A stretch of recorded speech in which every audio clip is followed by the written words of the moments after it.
Yo, this is our friend Rooks G's brand new EP, Cyberliminal.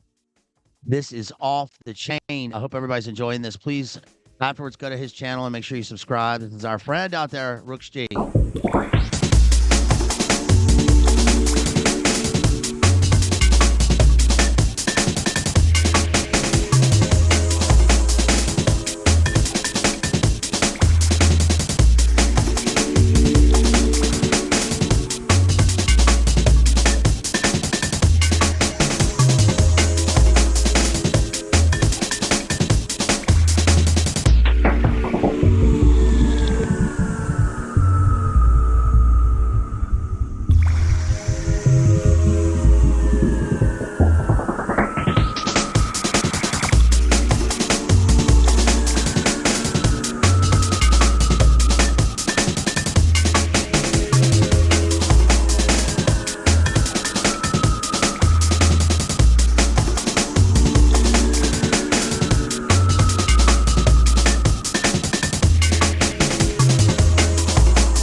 All right, ready?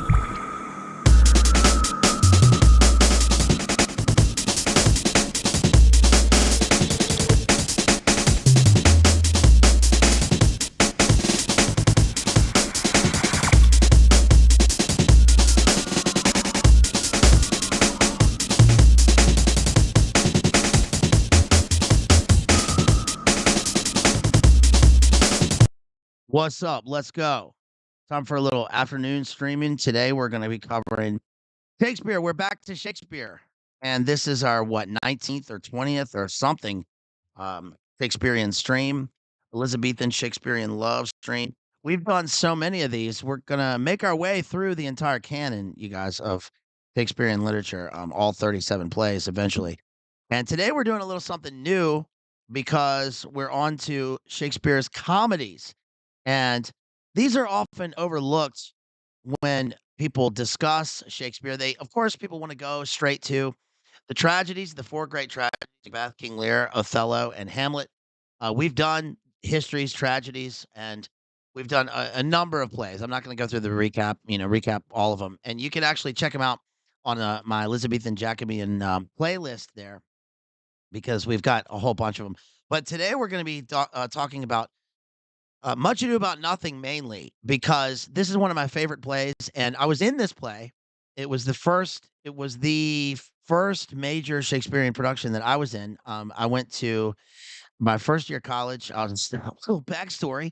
My first year of college was at Rhodes College in Memphis, Tennessee. Shouts out to Memphis 10. I went there on a theater scholarship, and I immediately auditioned for the first production there, and I got the lead role, which was Benedick in Much Ado About Nothing. So I have a special place in my heart for this play.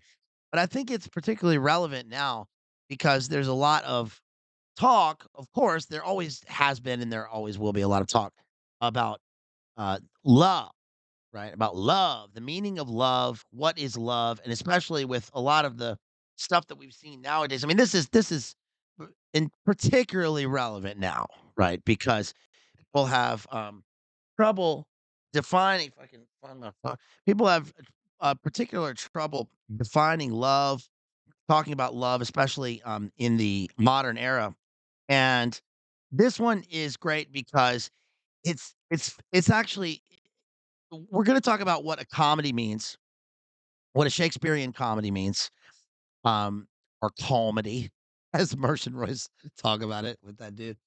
We're going to talk about a Shakespearean comedy and what that means, and what it means in the classical sense, in the Renaissance sense, in the Shakespearean sense, and the relationships between men and women in this play. So, of course, I don't really, my focus is on literature, and so I think it's important that we look at some of the literary examples of how men and women relate, especially in terms of what marriage means to them, because this play it actually revolves around what our friend DPH was talking about last night, which is the differences between married life and the single life. And I'm not going to talk about that, in terms of like personal life, but I am going to talk about that in terms of literary life because this play shows it makes arguments for both, and it shows that ultimately in the end, love rules. Let love rule. So so I'm gonna just dive into it and discuss what happens in the play in the lifeline of the plot. And shouts out to Tapio out there who sends $5 and says thank you for that super chat. Really appreciate that. If you want to support me, you can like and share. You can share the stream.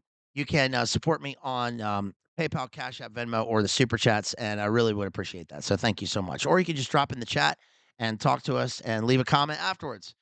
All those are great things. And thank you for the response to the Barbie stream. I think we did pretty well on that. You know, it's a pretty difficult. It was a surprisingly multi-layered film, wasn't it? And of course, I promised that we would be doing a an Oppenheimer stream coming up. That one's taking a little bit more time because I realized with the film that the film is so layered and complex. Not to say that it's any more layered and complex than the other films that we've done, but it takes a lot. So that one will be coming up soon. But let's dive into Much Ado About Nothing. I'm going to be talking about this play, also Sonnet 18 by William Shakespeare, and if we have time, we're going to dive into some of the things that Harold Bloom says about it in the Shakespeare, The Invention of the Human, and, I was gonna do all of these as one stream, but it's too much to do in one stream. So, some of the other ones that I'm gonna do soon, this is gonna be probably a three-parter. The first one's gonna be on Much Ado About Nothing. The second one is gonna be on this is Shakespeare's Love Games. The second one is gonna be on The Taming of the Shrew, the great play Taming of the Shrew, and then the third will be on As You Like It. So, so Much Ado About Nothing, what's this about? Well, it's about the love games, and what that means is that what one realizes when one reads Much Ado About Nothing is that the entire play serves as a counterpoint to war games. Okay, because this group of characters, this group of men, has returned. They are coming back from to Messina, and they are just coming back from the war. There's been a war between these two characters who are actually in the play. One is a guy named Don Pedro, and another one is named Don John. And of course, it's interesting because Don John, we think of Don Juan, the Lord Byron character, or Don Juan, as they call him in terms of the rhyme scheme of the Byron epic.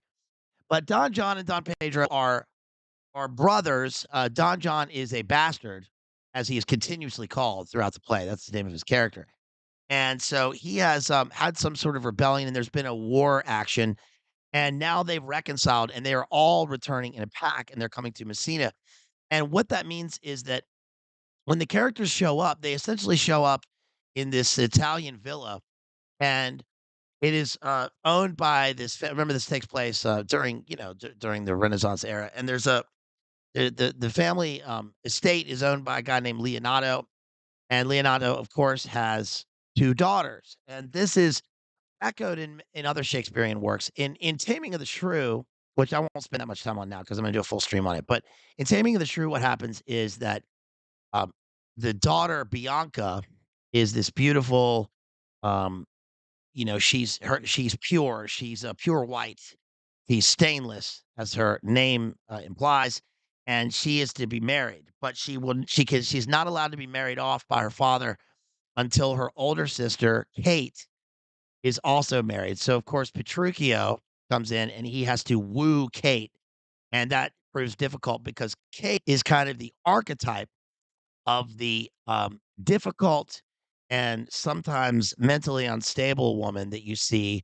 Um, we can find some relevance to that today. Now, this play is different because we have a character named Hero, and Hero is glanced upon by a young fella named Claudio. Claudio is one of the younger soldiers who's been taken under the wing of the main character, Benedick. Now, it is actually an ensemble, but Benedick is the main.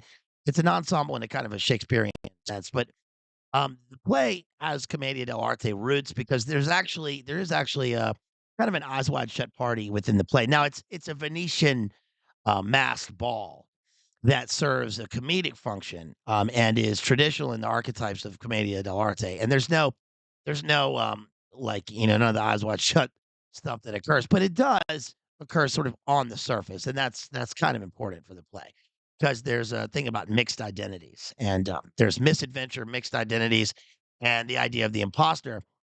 The play also takes its cue from other play, or it relates to other Shakespearean plays, like, for instance, Othello that we've covered.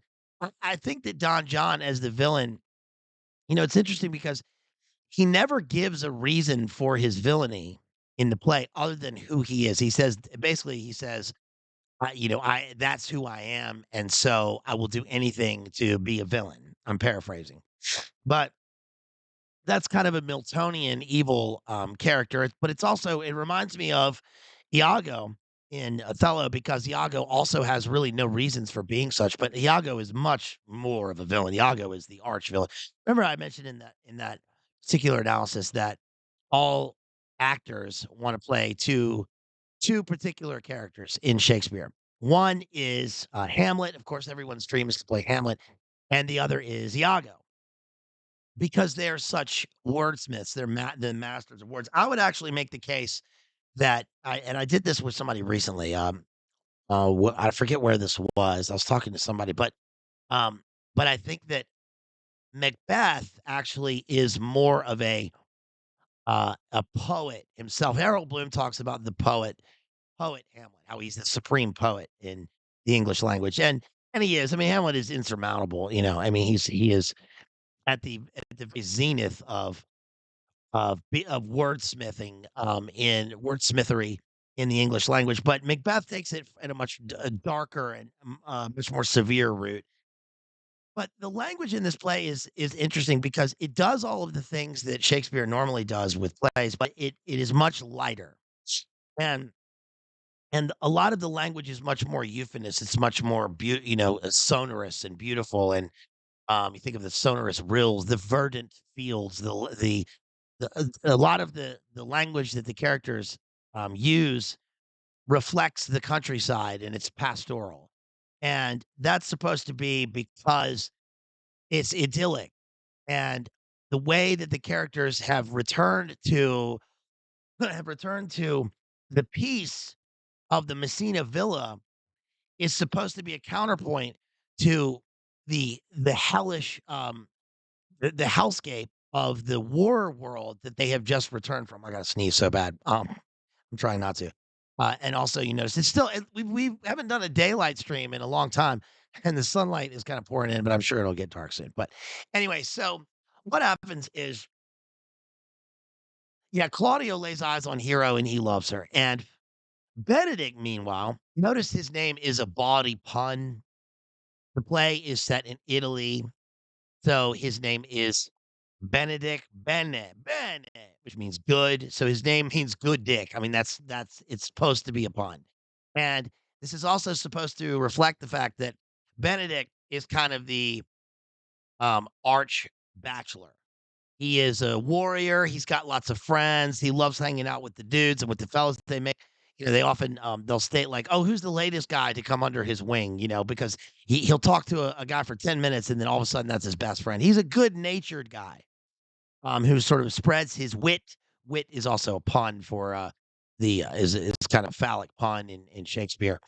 Just like Shakespeare inserts his own name, Will, in a lot of the plays, talking about the will and also the will, which is supposed to reflect his will as a writer. Um, and this play, the by the way, the Melaforte said something about the Kenneth Branagh adaptation of this play. The adaptation of this play, the Kenneth Branagh Renaissance films adaptation, is excellent. It is really well done, and it is Kenneth Branagh. I've got Kenneth Branagh's autobiography, two copies of his autobiography up there. Maybe to dive into that sometime. So I love Kenneth Branagh personally because, um, as a young person in the '90s, who was just starting to learn Shakespeare, as a preteen and then a teenager, I think I was kind of fortunate to have Kenneth Branagh's films coincide with that era because he really did repopularized Shakespeare for a cinematic audience, and he does a great job. He does a phenomenal, he is phenomenal at making the language accessible, because oftentimes people will think that Shakespeare is Old English when it is not. It's clearly not. Old English is Beowulf and Anglo-Saxon. It's not even Middle English, the Middle English of Chaucer.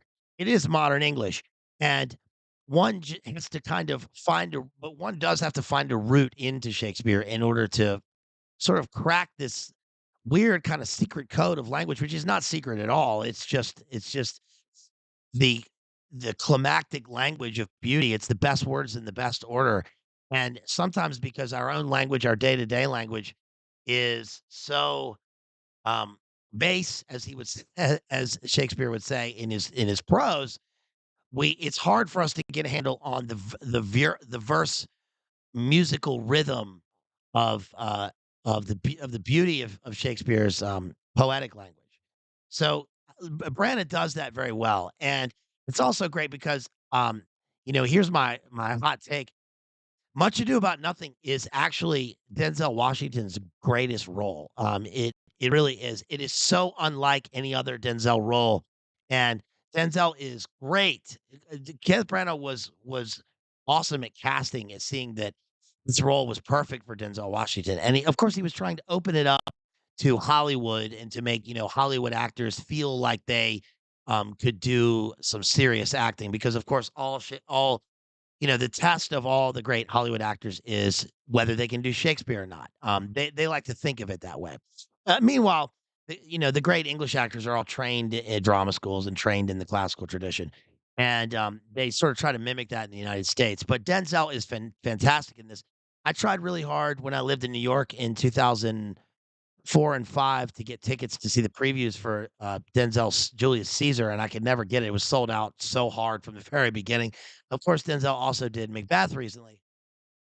He's no stranger to Shakespeare, but Denzel does something great with his role as Don Pedro because Don Pedro is the character who is, um, he is the alpha male of the group of fellows. Benedick is the protagonist, he's the main character, but Don Pedro is the alpha of the entire group, and you could see that with something interesting that Shakespeare does, which is his scarcity of language. He had a lack of words and a lack of lines in the play, and so we have this kind of ellipsis where we're wondering at times, where is Don Pedro? But he always sort of looms over the audience, but he is complete virtue. I mean, he never veers away from setting a good example for his men. He tries to get everybody else married, but he's also a human being because at the end of the play, Benedict says, get thee a wife. Don Pedro, it's time for you to get married." So here's so let me continue with my rundown of the plot before I go into any more diversions. So Benedict, when he gets there and Claudio has seen Hero and the two sides meet, the side that live at the villa and the warriors, the war band that's just returned from the war, they come back and they're hanging out. And Benedict immediately meets his counterpart, which is Beatrice. And so we have, in the true Shakespearean style of like Petruchio and Kate, we have Beatrice and Benedict. And so they Benedict, Beatrice. They're both trisyllabic. They both begin with hard cacophonous B. So that we see that they are both intent on and set on maintaining their status quo of their lives. Benedict is a happy bachelor who loves to get the ladies, and Beatrice is happy to remain chaste and to not marry. She does not want to marry because she sees that men sort of disappoint her.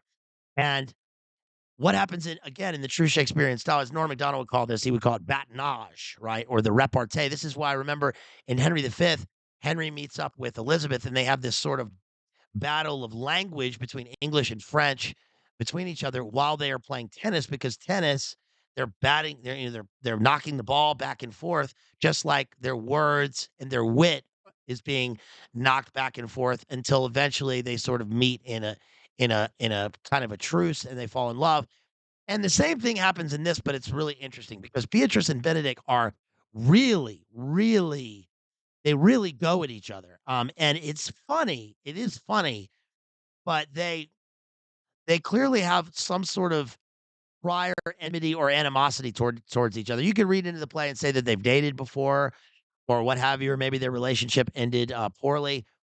She says, "You always end with a jade's trick," because he says, "Enough, done," and he walks out because he's bested her in the verbal argument. But one thing that's great is this play shows that love comes out of the two equals in terms of the courting process, so that Benedict clearly doesn't want a lady that is not his match in terms of his wit and his brains. He wants somebody who can give back to him.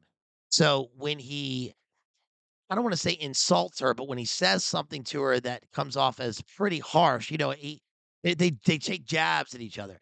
She gives it right back to him, and it becomes this fun thing for the other people in the group, and everybody enjoys this, when is this thing gonna pop up again? And then what happens is because Claudio and Hero, lock eyes on one another, and Claudio asked Don Pedro essentially, "Who is that young lady? Can I marry her?" How can I woo her? Well, they do the sort of, Cyrano de Bergerac thing, right, or the Roxanne thing. Have you guys seen Roxanne? I think it's 1987 with Steve Martin. It's a great update on Cyrano de Bergerac. It's a great movie. It's wholesome, it's funny. Steve Martin plays he's got the long Cyrano de Bergerac nose, and by the way, he's also a tennis player in that movie, so that's interesting that it's the same sport. Um, and so Don Pedro says, I will at the masked ball tonight. I will wear a mask and I will pretend to be you, and I will woo her with words, and then when it's then I will later reveal, that it's you that said it. So and this seems kind of like a and sometimes you can watch something like this and you can go, oh, this is kind of not believable. It's just kind of a trope for Renaissance theater. But think about it the way that it is when you're a teenager. Who amongst us wasn't a teenager in, like, let's say, 6th grade, and, we said, "We like that girl over there," and we were too nervous to talk to her, or she was too nervous to talk to us, and so our friends end up going to talk to him. Now, as you become, a grown person as you become a man, um, and, as you become a as we become grown people, that sort of goes, out the window, and we learn to have some confidence. But they do that in the play because it's supposed to be a throwback to the youthful spirit of, nervousness, and essentially, he's playing a Cupid's trick, but Don Pedro even says at one point, um, "We are the true love gods. We're no longer Cupid has no power. We're the ones who are gonna make the match here. We're gonna make these people love each other." Well, in the meantime, um, Don Don John, and his 2 henchmen, Borachio, so he's kind of a drunkard, um, and I forget the other guy's name, but his two sort of henchmen, they say, "Hey, let's play a trick on Claudio.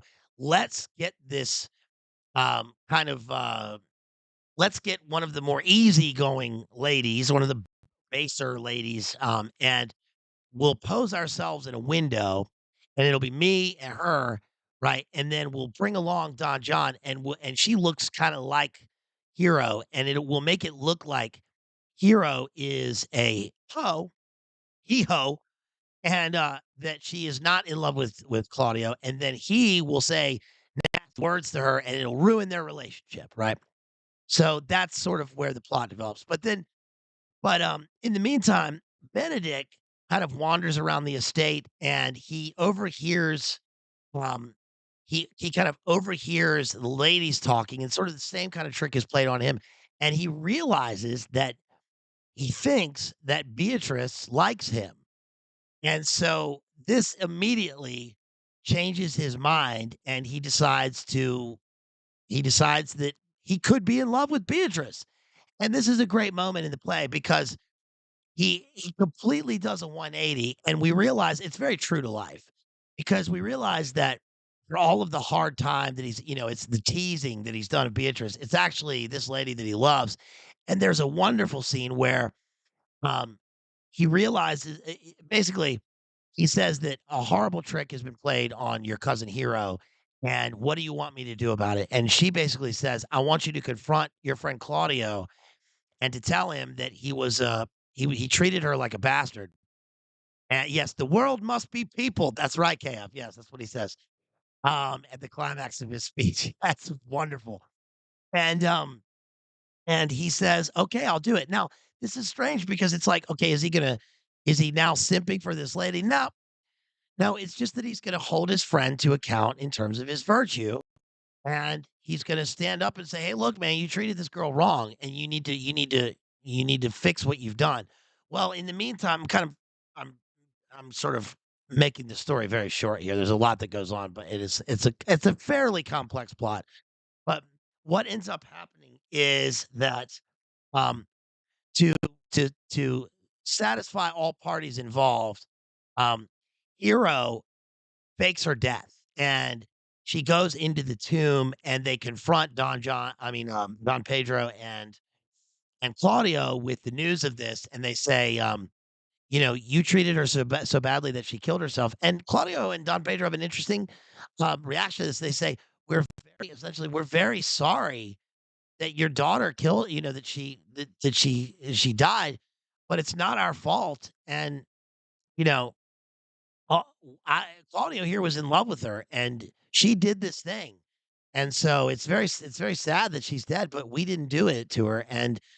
Um, and Leonardo is ready to fight over this. He does not let because he thinks that it's all made up and there's some sort of stratagem involved. Well, in comes this the this sort of Deus ex machina in the play, and this is what makes it a comedy, in the form of, a sheriff named Dogberry, and interestingly enough, Dogberry and his group of bumbling, dumb cops come in and through puns and through, you know, a sort of roundabout way, they figure out that Don John is the villain, and they catch him doing this, you know, they catch him being the villain. They make him confess. They hold him to account, they bring him in, and they say, you know, "This guy is the villain." And this is a great point in the play because this is exactly, um, this is what makes okay, so, the other day, in the Rubliev talk, JD was talking, and they were talking about the holy fool or the fool in that character in that film. And, and one thing that's interesting is that this is a kind of archetypal character, especially in Renaissance literature and especially in Shakespeare, where we talked about this, the fool character in King Lear, how the fool is the wise fool, and he's given liberty because of the system to say the truth. He's the only character who can speak the truth outright without any consequences. He can be harsh or critical or satirical of the limits of power without fearing, you know, execution. And oftentimes in tragedy, Shakespeare will have something called the comic relief, and the comic relief serves a pretty practical function. The comic relief simply serves to lighten the load for the audience. If the audience, you know, if there are groundlings who are watching the play at the Globe in the late 1500s, early 1600s, and they're standing up for 3 or 4 hours and they're watching a tragedy, there's only so much tragedy that they can take before even the tragedy becomes commonplace. So, what they have to do is introduce comic relief to sort of modulate, the emotions. Okay, this is sort of the same function as, you know, when, you know, a, a wine taster or even somebody who's, you know, if you've ever been in like a Saks Fifth Avenue and you're smelling the colognes, right? And you go in there and you're smelling your Yves Saint Laurent Nuit d'un Homme and your Chanel Allure Homme or whatever.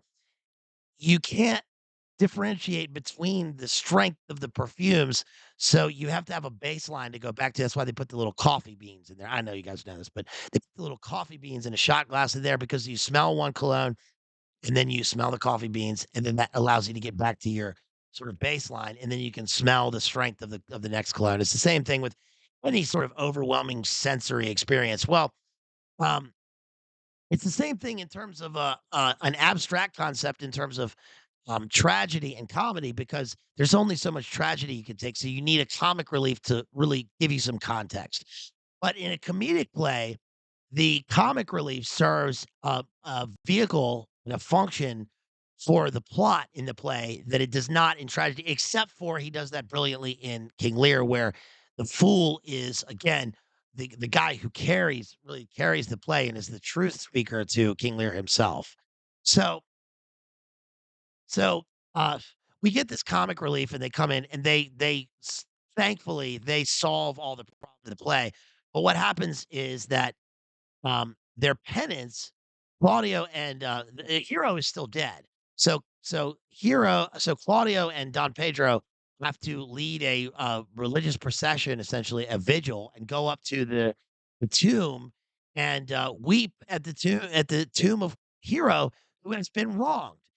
And this is a device to let us know that if Claudio is truly virtuous, he will weep, he will show his true feelings and his honesty at the tomb. And it's a beautiful moment because he truly realizes that he has lost his loved one. And then because it's a comedy, she reveals herself and she is alive. She comes back from the grave. She is not dead. She was simply faking her death. Now, if you have a criticism about her faking her death, and how could she do this to the man? Well, just like she was wronged in the play by forces outside of her control, she's also righted by forces outside of her control. She's not really the one who comes up with the idea to do this. They sort of make her do this. So she's also an innocent character. I mean, and hero really say very few words to each other in the play, and their love is supposed to be kind of a much more innocent love, a love at first sight. Benedick and Beatrice represent a more mature love and how these two characters come together. And so, of course, in the end, Beatrice and Benedict will also get married, and it gives me goosebumps to think about it because Benedict has one of the most famous lines in Shakespeare when he talks to Beatrice and admits his love to her. He says, here I'll just quote the line for you. He says, um, I do love nothing in the world so well as you. Is not that strange? Is not that strange? It's very simple. It's so simple, but it shows that man, what a long strange trip it's been, man. Right? This is the strangest life I've ever known, as Jim Morrison says. It's essentially the same thing that love is a strange thing that is hard to it's hard to encapsulate in words, even for Shakespeare. And so he veers off at this moment from the strictness of verse, and it's almost like he says something much more simple. It's almost completely monosyllabic, except for the disyllabic nothing, right? And he says, "I do love nothing in the world so well as you. Is not that strange? Is not that strange?" Isn't it strange? Isn't it strange that I love nothing in the world so much as you, right? It's weird how their lives have twisted into this place where she's the one that that he loves, and he realizes that for all of his talk, he's actually meant to fall in love, and this is the key to the Shakespearean comedy, okay? This is what comedy means. Um, we talked about this with the Divine Comedy in Dante and why it's called the Divine Comedy. It was actually named as such by Boccaccio, who wrote the Decameron that we're going to be doing coming up. The Shakespearean comedy is not comedy as we think of it in terms of funny, ha. I mean, it is. There are funny. There is certainly a funny play. It's more of a delightful play. You know, you're supposed to walk away from this play feeling good about life and about being a human being and about love. It's not supposed to fill you with pathos, and there's no rage involved in this. It's you're supposed to walk away feeling lighter after you've seen the play, and that's because the comedy simply means happy ending. The play ends in a happy ending. And not only that, but how do all Shakespearean happy endings happen? How do happy endings happen in think of all of the movies that you watch. Think of the true think of think of many, even the stupid comedies that we watch. The happy ending consists of the happiest thing, one of the happiest things in life, which is marriage. It ends in marriage. It ends in the union, in the religious union between man and woman, and that is beautiful, and that's why it's a happy ending. So, this play is interesting because it again, it hits on all the things that David Patrick Carey and that a lot of our friends talk about all the time, which is what's happening in the modern world, right? Why are there so many lonely people? And that's I'm saying that uh, as a rhetorical question. I mean, there's obviously there's so much that goes into it. According to we've covered it on this channel, right? I mean, Jay was just doing a talk on aesthetic terrorism, and it's so difficult for people to sort of make their way through the world now when everything's weaponized. But one thing that we can rely on is that what God brings together, no man put asunder, and that marriage is this happy union between a man and a woman where they're going to people. The world must be peopled. They're going to make children, right? And I think that's beautiful because it's something that escapes the decadence and the depravity of much of literature and much of art that we see, especially in the post-enlightenment world. So at least we can rely on some Shakespeare for this kind of classical look at what provides a comedy and what gives us some happiness. So I'm going to go through some of the play here and go through some of the ins and outs of the play and some of the intricacies of the language here. But I think that was a good recap of the play.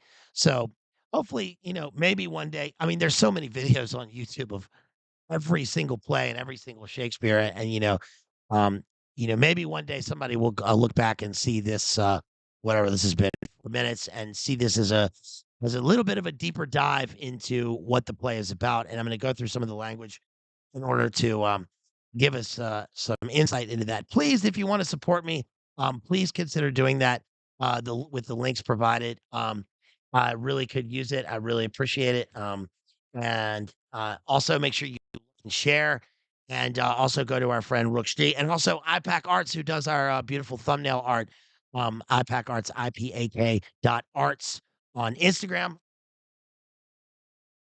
So, first of all, one of the other, quotes that I love about this play is it's got one of my favorite quotes of all Shakespeare, which is when, Don Pedro is talking about the dawn rising, right? And he says, "Before the wheels of Phoebus round about dapples the drowsy east with spots of gray."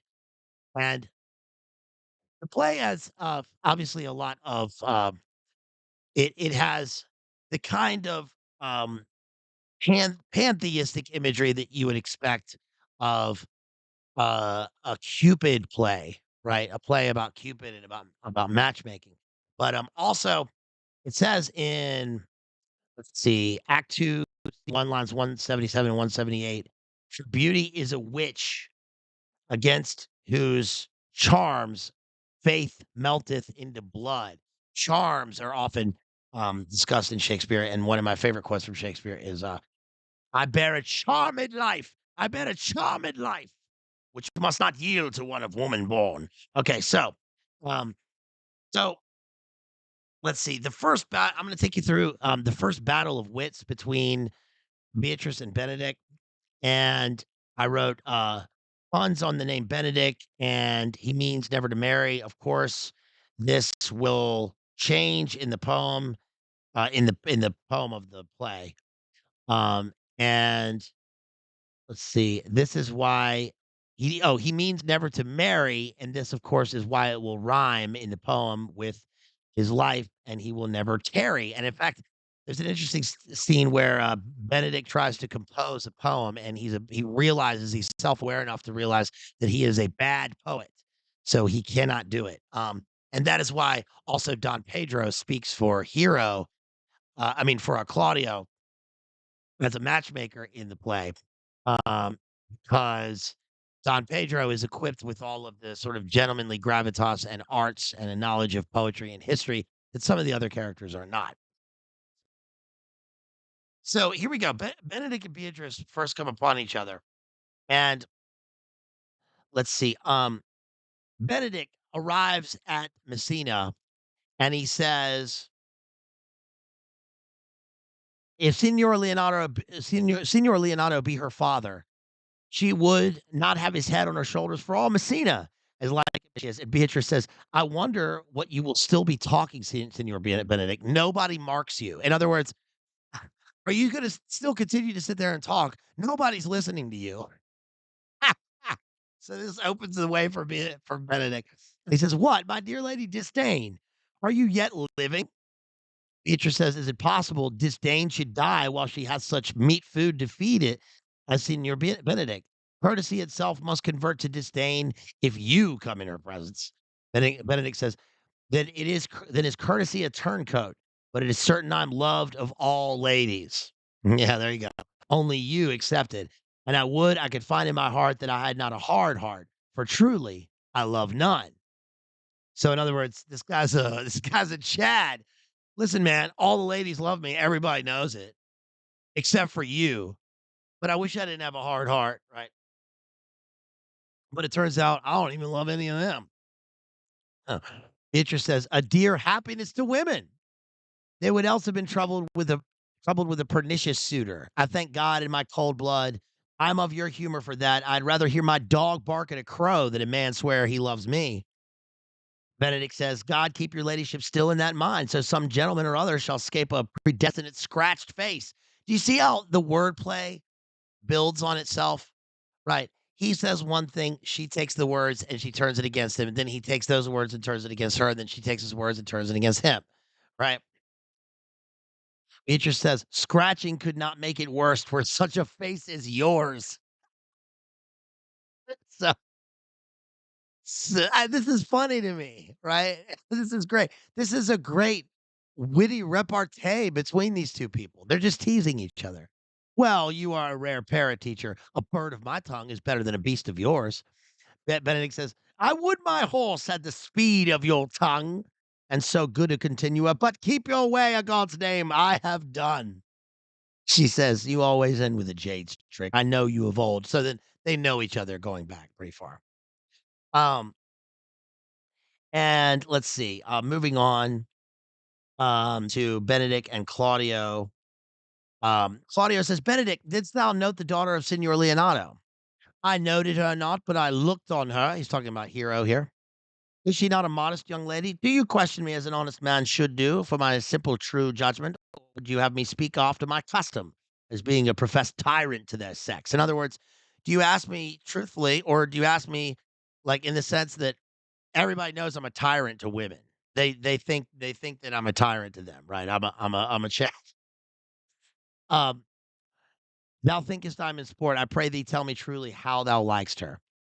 Benedict says, would you buy her that you inquire after her? Can the world buy such a jewel? Claudio says. Benedict says, yeah, and a case to put it into.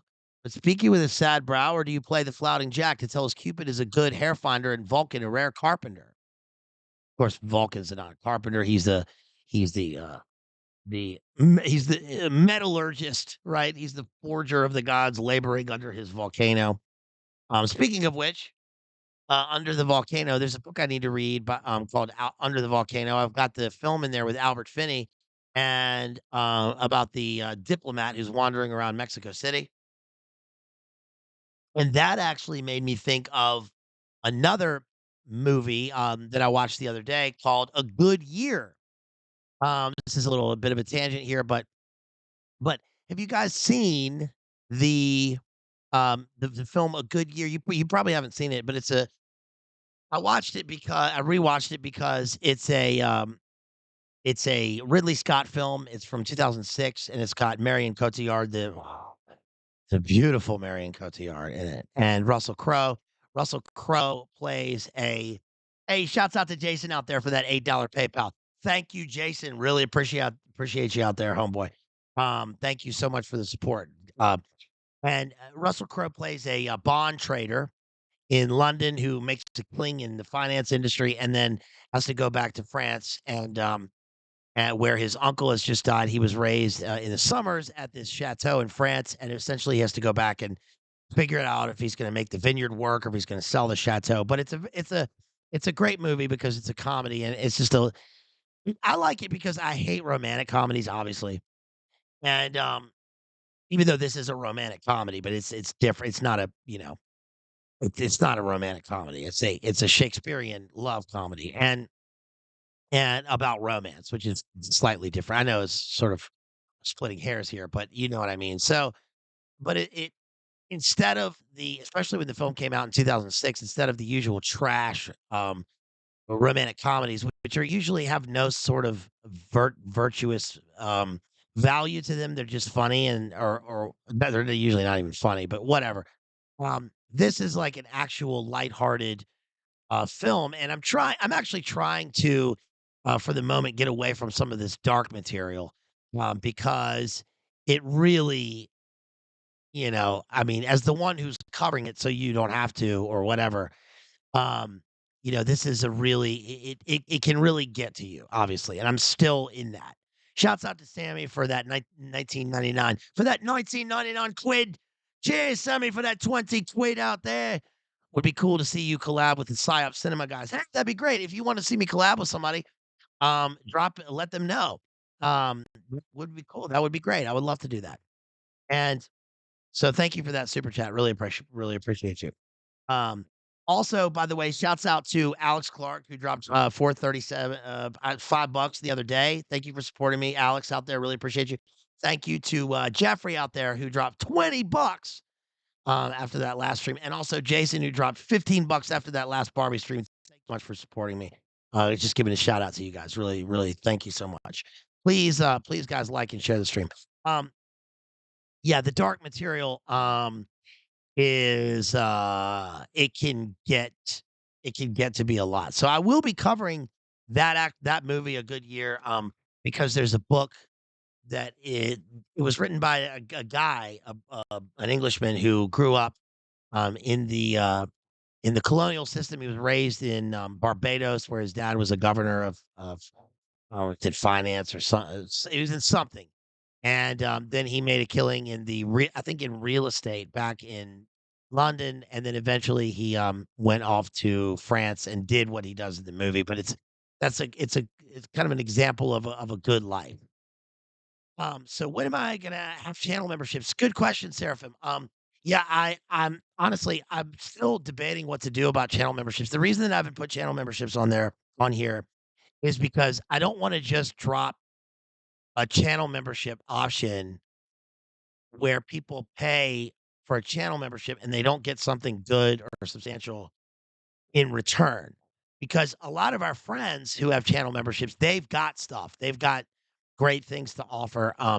And I've been debating about what I don't want to do something unless it's worth it, like kind of like they do. The stuff they do is worth it. So you can help me out with what you do for channel memberships, but probably have those. Let's see, what is this, July? I'll have those up before the fall, or in mid fall, and I think that would be cool. So you were thinking of a most violent year, definitely different movie. Yeah, this was just called A Good Year. And also I watched the film also because Ridley Scott is set in France and it's Ridley Scott, and Ridley Scott is coming out with the Napoleon movie at Thanksgiving. 50-year-old dads rejoice everywhere. Esquire article headline, which I love. Um, I'm not a 50-year-old and I'm not a dad, but I cannot wait until that movie. Because of course, again, it's another Kubrick. It's in the Kubrick universe, right? So also, by the way, you notice I don't have any Red Bull. I'm actually drink. Can you believe it? I'm actually drinking coffee. I'm drinking coffee and I put it on ice. So I'm drinking an iced coffee. I'm like I'm actually trying to deal with it. It's like a lot different than I usually am normal. I'm used to drinking. So please, please, please donate some Red Bull bucks so I can go back to my normal self. All right. So anyway, so Benedick and Beatrice, Benedick and Claudio are talking about how he's going to woo Beatrice, and then they start talking to Don Pedro. Don Pedro again is this great character, and Benedict, see, Don Pedro says, "What secret hath held you here that you followed not to Leonardo's?" Benedict says, "I would your grace pray me to tell." Don Pedro, I charge thee on thy allegiance. Benedict, you hear, Count Claudio. I can be secret as a dumb man. I would have you think so, but on my allegiance, mark you this. On my allegiance, he is in love. With who? Now that is your grace's part. Mark how short his answer is. With hero Leonato's short daughter. Claudio says, if this were so, so were it uttered. Benedict says, like the old tale, my lord, it is not so, nor 'twas not so, but indeed, God forbid it should be so. Claudio says, if my passion change not shortly, God forbid it should be otherwise. Don Pedro, amen. If you love her, for the lady is very well worthy. I love Don Pedro. Don Pedro says, man, look, if you're in love with this lady, she's worthy. Because if you, my man, if you, the young fella who is under my underling, if you are this rising, he's proved himself in battle, by the way. These guys, remember, this all the reason this is great, the reason this works is because of the context.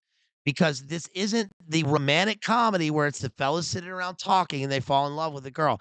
These guys have just come from war. So all of the stratagems and all of the intelligence in the play and the secrets are diverted from what they just were in war. All of the things that happen in the play have just happened in a war situation where it was used to eliminate men, or it was used to kill guys. Now it's being used eventually to people the earth, right? Love and war. So we had war before the play, and now we have love in the play. And that's why Don Pedro says, look, if you're in love with her, then she's worthy because you're the dude, and you must love her. Ortho Eric says, dude, shut up and just do a membership. Okay. Um, And let's see. Benedict later on, this is Act One, Scene One. Still says he says they're asking him about marriage and about what he thinks about women. And he says that a woman conceived me. I thank her that she brought me up. I likewise give her most humble thanks. But that I will have a wretched winded in my forehead or hang my bugle in an invisible baldric, all women shall pardon me, because I will not do them the wrong to mistrust any. I will do myself the right to trust none. And the fine is, for the which I may go the finer, I will live a bachelor. That's his MO. He says, look, man, I don't trust any of these women. And because I don't trust any of them, right? I'm not going to do them harm by mistrusting them, so I'm going to keep living a bachelor, which is obviously going to change within the play. Don Pedro says, "I shall see thee ere I die, look pale with love." Benedict says, "With anger, with sickness, or with hunger, my lord, not with love. Prove that ever I lose more blood with love than I will get again drinking. Kick out mine eyes with the ballad maker's pen, and hang me up at the door of a brothel house with the sign of blind Cupid." Um, Don Pedro, well, if ever thou dost fall from this faith, wilt thou prove a notable argument? Benedict says, if I do, hang me in a bottle like a cat and shoot at me. And he that hits me can be clapped on the shoulder and called Adam. Well, as time shall try, is in time the savage bull doth bear the yoke. Benedict says, savage bull may, but if ever the sensible Benedict bear it, pluck off the bull's horns and set them in my forehead, and let me be vilely painted, and in such great letters as they write, here is good horse to hire, let them signify under my sign, here you may see Benedict the married man. There's a lot in the play about horns and bulls, and that is because the bull here is supposed to be the uh the potent bull of marriage and of love. And oftentimes in commedia dell'arte and in the Renaissance English tradition, the horns of the bull on a are supposed to represent the phallic symbol potent with love, just like it can also be the horns of the cuckold if things go wrong. And there's a lot in this play about the cuckold, right? So, nobody wants to be made a cuck in this play, and that's important. Don John, by the way, in Act One, Scene Three, here's his motivation. He says, "I'd rather be a cank." He says, "Let me get into my mode here for Don John." Actually, before I do that, let me turn on the light here. Give me 1 second. Go.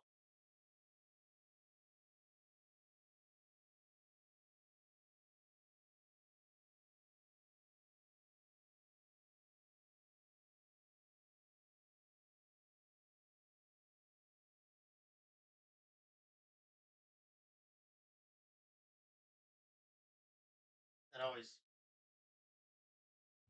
these moments always remind me of early on in the life of the stream. Remember when we'd be sitting here streaming and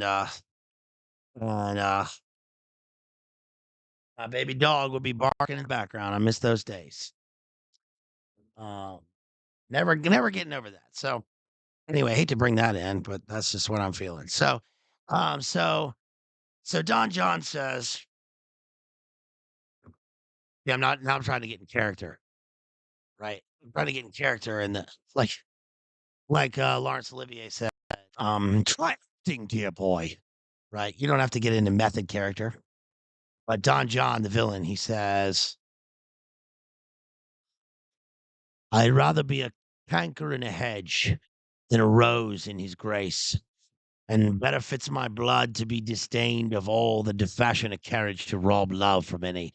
If this, though I cannot be said to be a flattering honest man, it must not be denied that I am a plain dealing villain.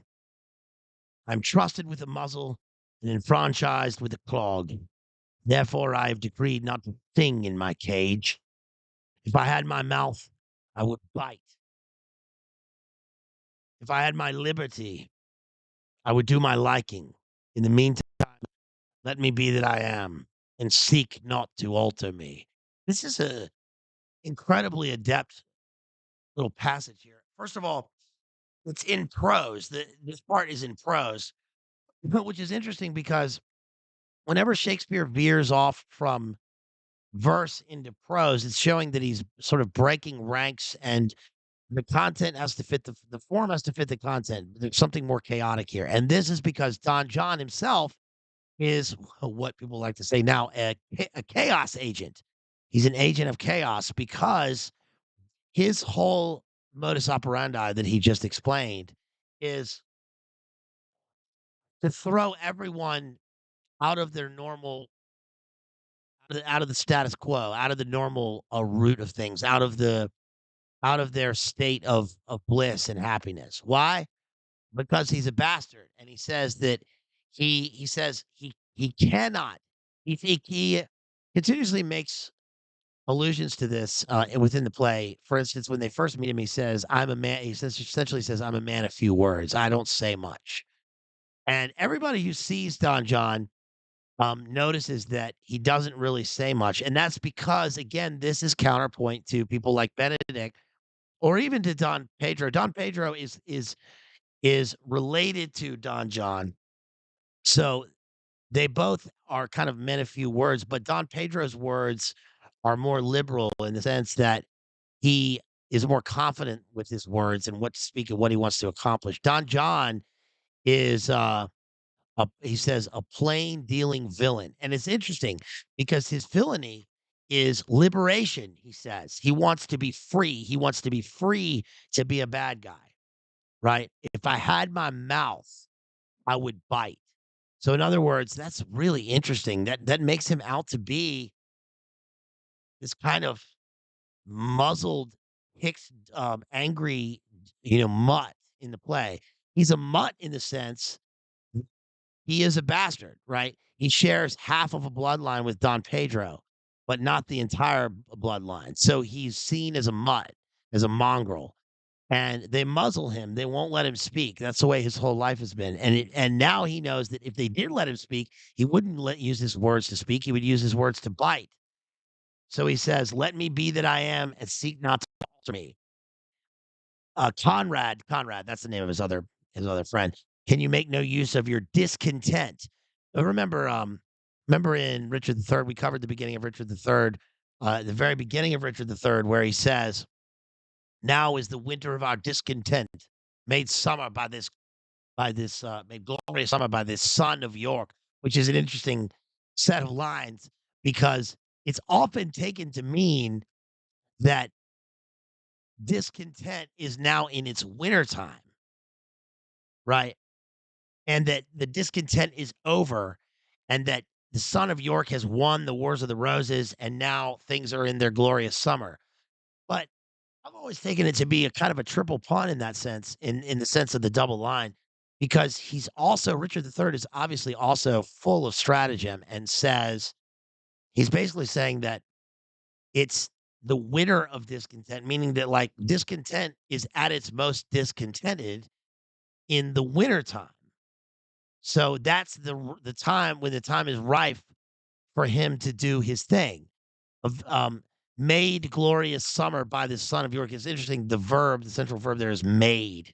Made glorious summer by this son of York. Obviously, the pun on the word son, because he's the son of York, but it's like the summer sun.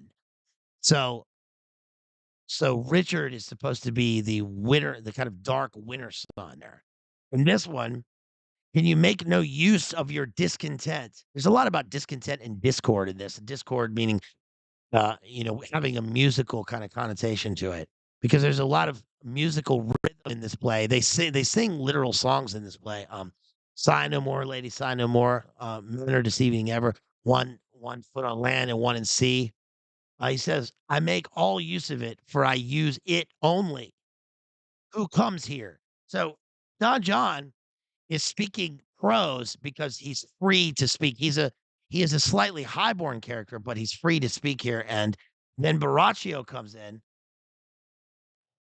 and we Baraccio is supposed to the name is supposed to imply that he's fat or drunk, and he says, uh, "Come yonder from a great supper. The prince, your brother, is royally entertained by Leonardo, and I can give you intelligence of an intended marriage." It's interesting here again that the intelligence, right? Intelligence is supposed to be a counterpoint to the intelligence of the war that just happened, right?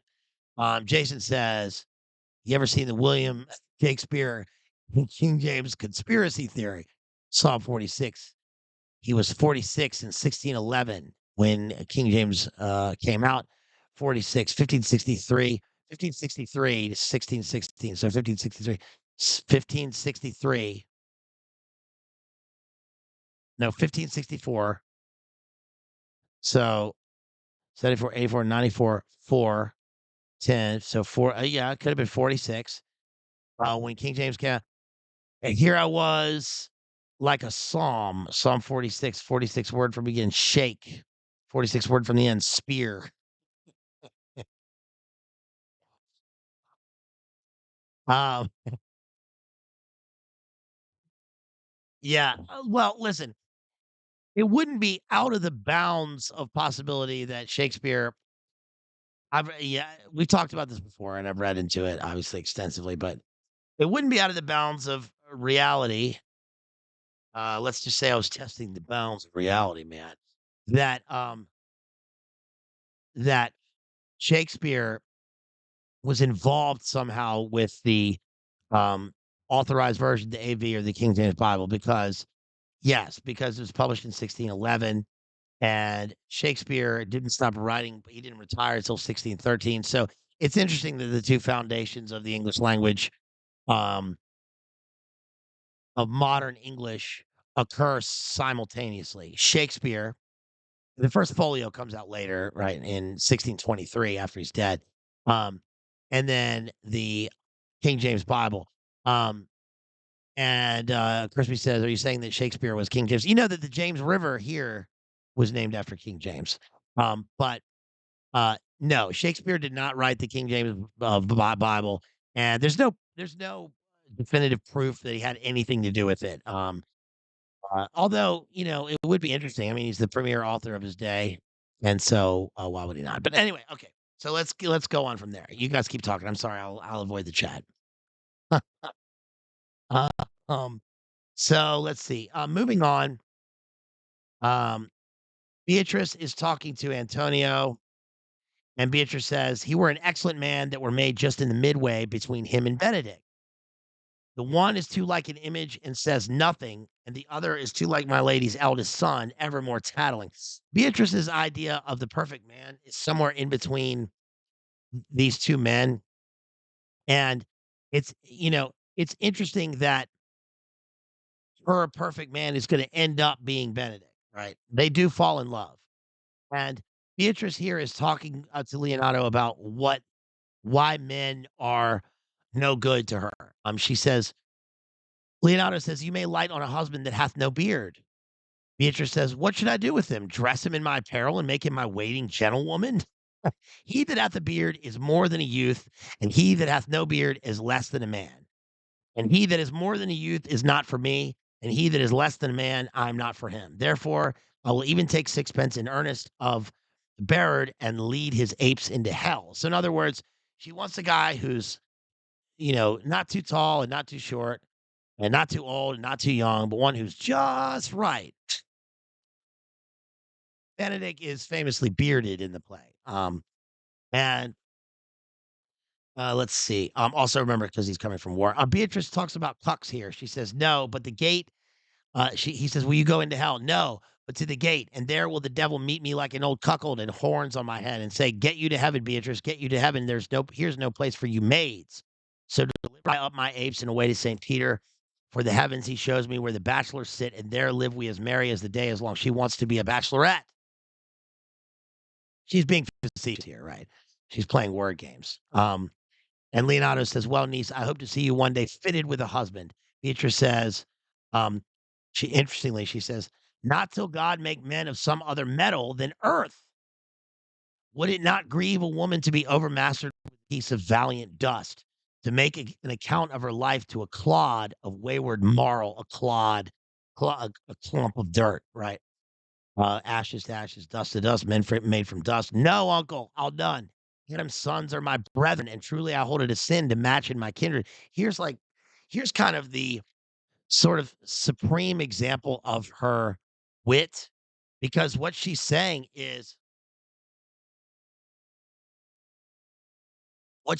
here is that think about this. This is clever. Because um, she says she can't fall in love with a man because all of humankind is her kin. Everyone on earth is, and this is pretty clever. I mean, she means it facetiously, but she's saying if everyone on earth is human, right? If everyone comes from Adam and Eve, then everyone is her cousin, and that gives her a kind of pseudo logical example of why she can't marry anyone because it would be incestuous, right? Now she means this funnily, and she's being facetious here, but it is clever how she sort of justifies her bachelorette status, right? Now, you have to keep in mind that this is wholesome because you have to consider the context. Because this is going to end with her completely recanting everything that she said and falling in love with Benedict. She's essentially just being the stubborn bachelorette, just as Benedict is being the stubborn bachelor. Um, let's see. Skip to um, Act Two, Scene One, where we have Benedict and Don Pedro talking about women. And this is a good speech because Benedict says, let's see, Don Pedro says, "I will but teach them to sing and restore them to the owner." Benedict says, "If their singing answer your saying, by my faith you say honestly." Don Pedro says, "The lady Beatrice hath a quarrel to you. The gentleman that danced with her told her she is much wronged by you." And Benedict says, "Oh, she misused me past the endurance of a block. An oak, but with one green leaf on it, would have answered her. My very visor began to assume life and scold with her.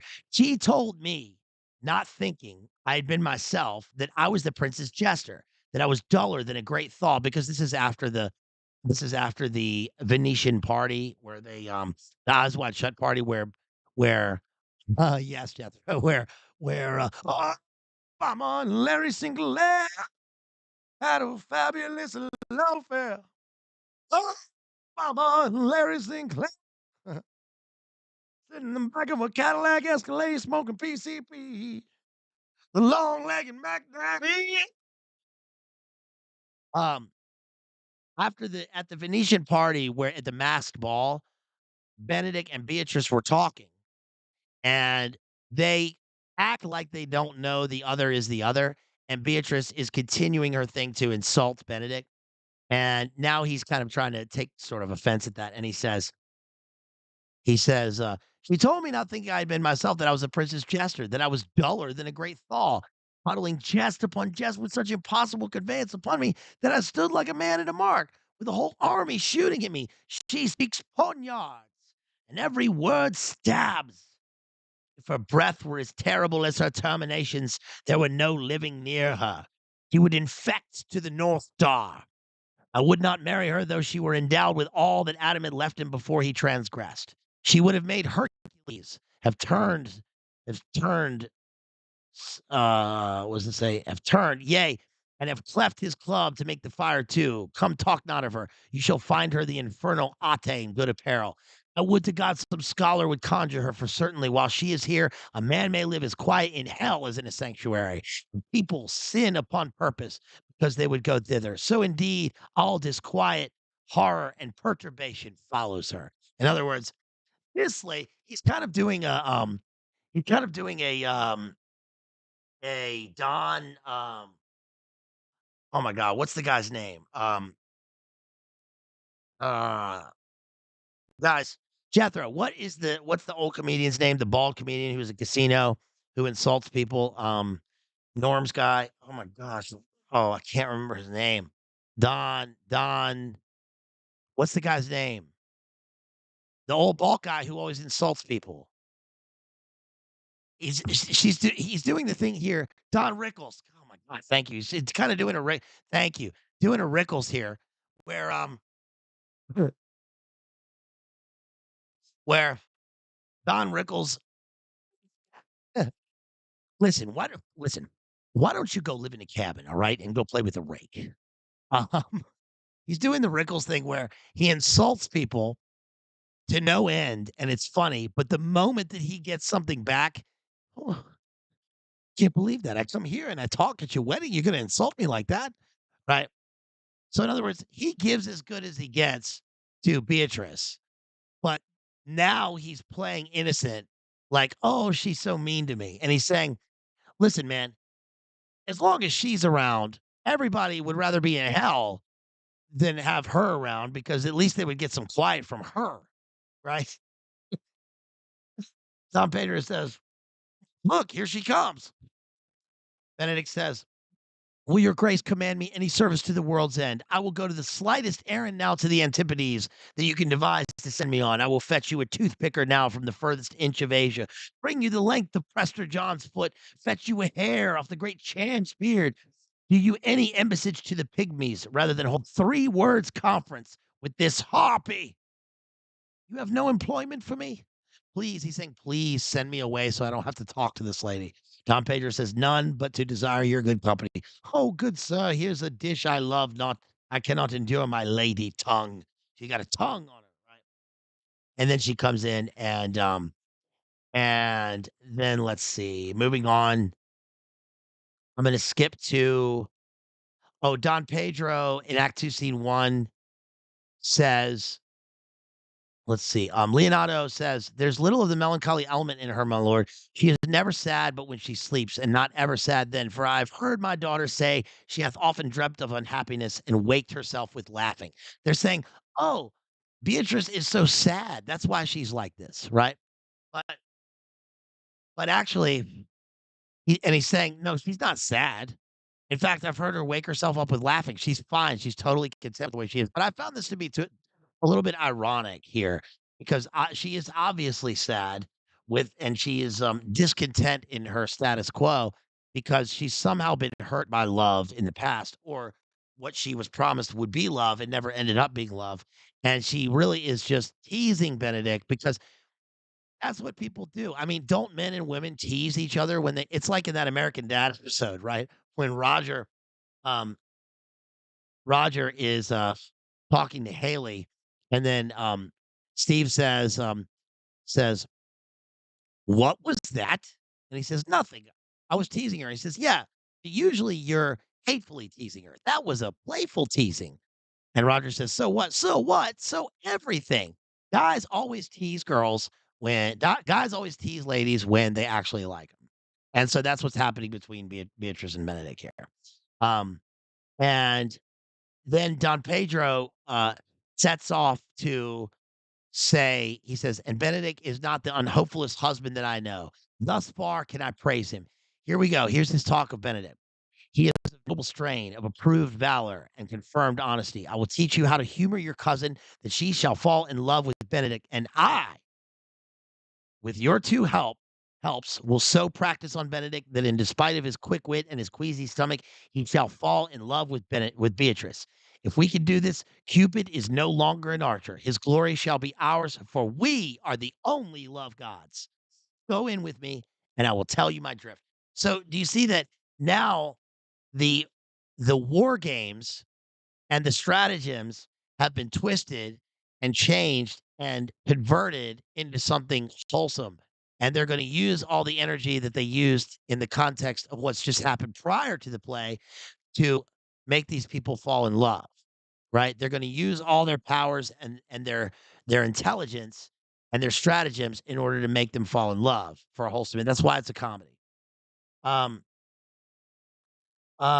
Meanwhile, Don John and Baraccio are intent on making these people fall out of love into hate. Um, let's see. On Act Two, Scene Two, I said Benedict's informal prose is his argumentation for love. Um, yes, he says here. Here we go with Benedict, and this is his prose. This is one of the great prose soliloquies in Shakespeare. He says, "I know that." He's talking to this boy. He says, um, and I would have the hints. He says, "Do much wonder." Here's a soliloquy. I do much wonder that no man, seeing how much another man is a fool when he dedicates his behaviors to love, will, after he hath laughed at such shallow follies in others, become the argument of his own scorn by falling in love. Listen to this. This is important. And such a man is Claudio. I have known when there was no music in with him, the drum and the fife, and now he had rather hear the tabor or in the pipe. I've known when he would have walked 10 mile afoot to see a good armor, and now will he lie 10 nights awake carving the fashion of a new doublet. He was wont to speak plain and to the purpose, like an honest man and a soldier, and now he has turned to orthography. His words are a vastly fantastical banquet, just so many strange dishes. May I be so converted and see with these eyes? I cannot tell, I think not. I will not be sworn, but love may transform me to an oyster, and I'll take my oath on it. Till he have made an oyster of me, he shall never make me such a fool. One woman is fair, yet I am well. Another is wise, yet I am well. Another virtuous, yet I am well. But till all graces be in one woman shall not come in my grace.